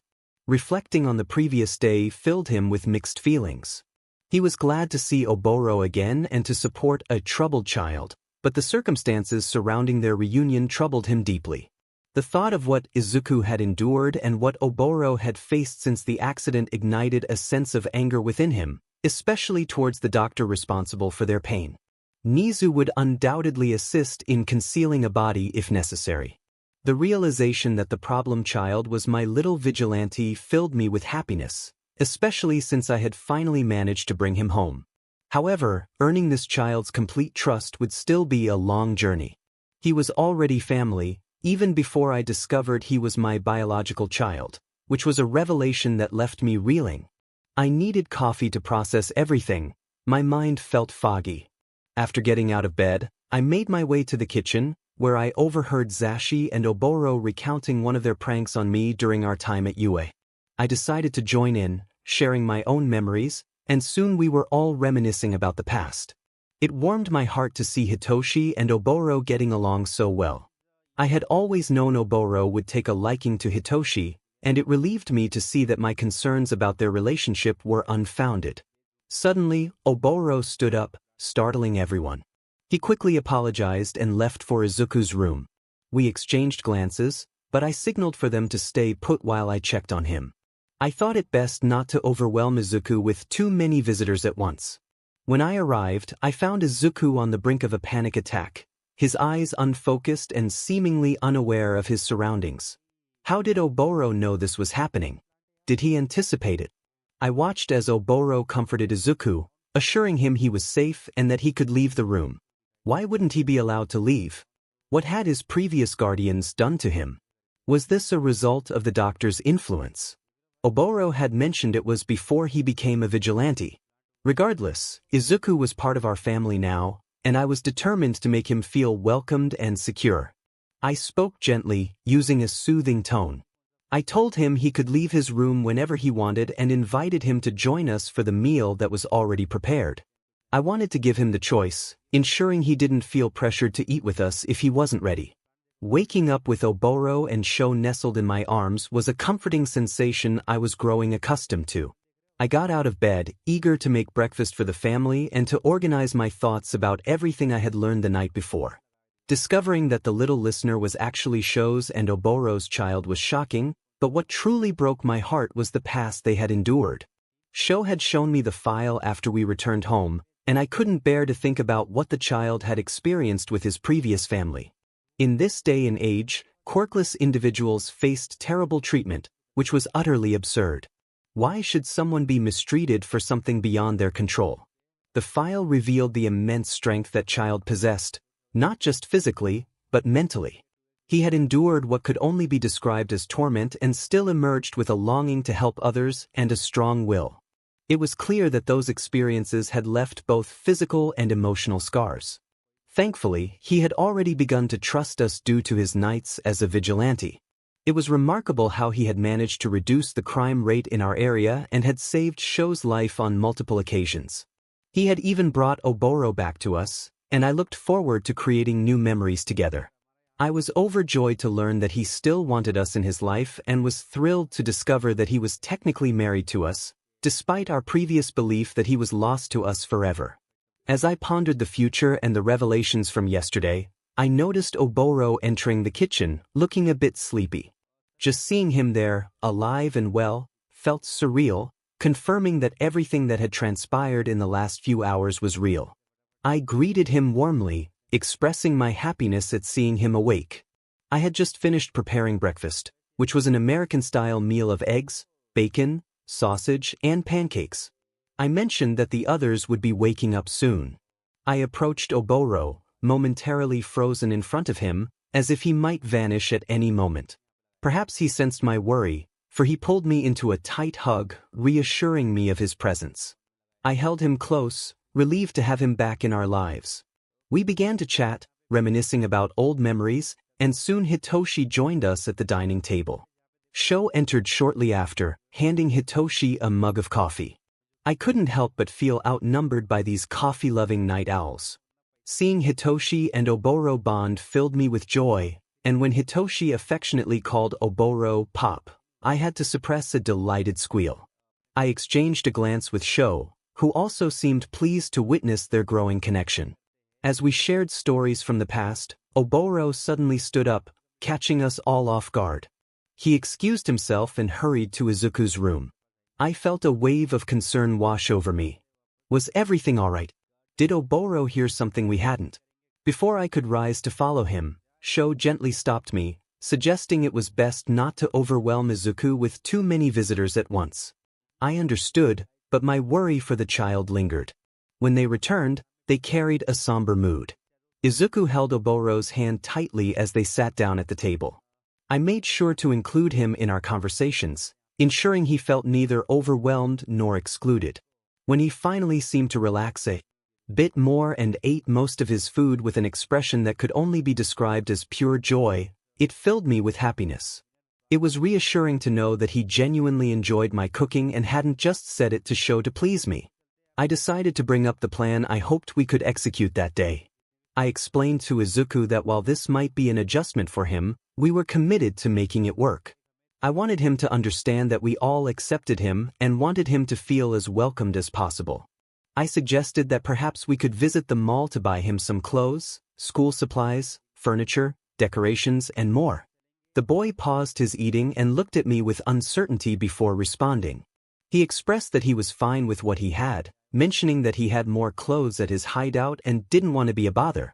I reassured him that it was perfectly fine and that he was no bother at all. I liked to seize any opportunity to spoil my kids. I explained that he would need more than just a few outfits and would likely require a desk for schoolwork and anything else he wanted to pursue. Oboro chimed in, affirming that he deserved to be spoiled after everything he had been through, emphasizing that he was a good kid who deserved love and attention. I found it adorable when Oboro referred to him as Little Cloud, noting that his hair resembled both Oboro's and Sho's. Izuku then asked if we could go when it was less crowded, admitting that he was still adjusting to being around so many people and that school was already pushing him to his limits. Hitoshi nodded in agreement, acknowledging the sentiment. He added that if we were going to the mall with me, we would need Sho to help rein me in a bit, as I could easily lose track of time there.